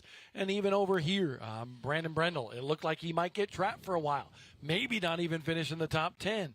And then slowly but surely he made his way through the field. And we're leaving here with one of those situations where now we got some racing to go. And it's going to be some pure non-double points nights until that finale. And then who knows? All bets are off. Well, Bob, you're going to be here for two of the next, three weekends. I'll be on hiatus next week. But tonight's race winners, Mike Spini with his second 100-lap victory of the season. Mitch Gales, the good guy, picking up the Heroes win and the most dramatic finish of the night. And Tommy Neal also in the Sportsman. Levi Holtz and Luke Smith pick up the wins in the stadium stock. And then you take a look at the street stocks. Bryant Robertson, the big guy, getting it done in that good-looking black machine. Well, folks, it's been one heck of a night here under full moon in beautiful Winston-Salem, North Carolina. And it started out under the sun with a lot of bent sheet metal and a wild, wild finish that saw your 2 points leaders, Tangle and Mitch Gales, get the win. But in the modified 100, it was all about contact, and it was all about Mike Spini. More contact ensued as we went through the night. More drama. That's what Bowman Gray Stadium is about. Oh, some trouble right there. Folks, this is the Madhouse. You need to see it in person.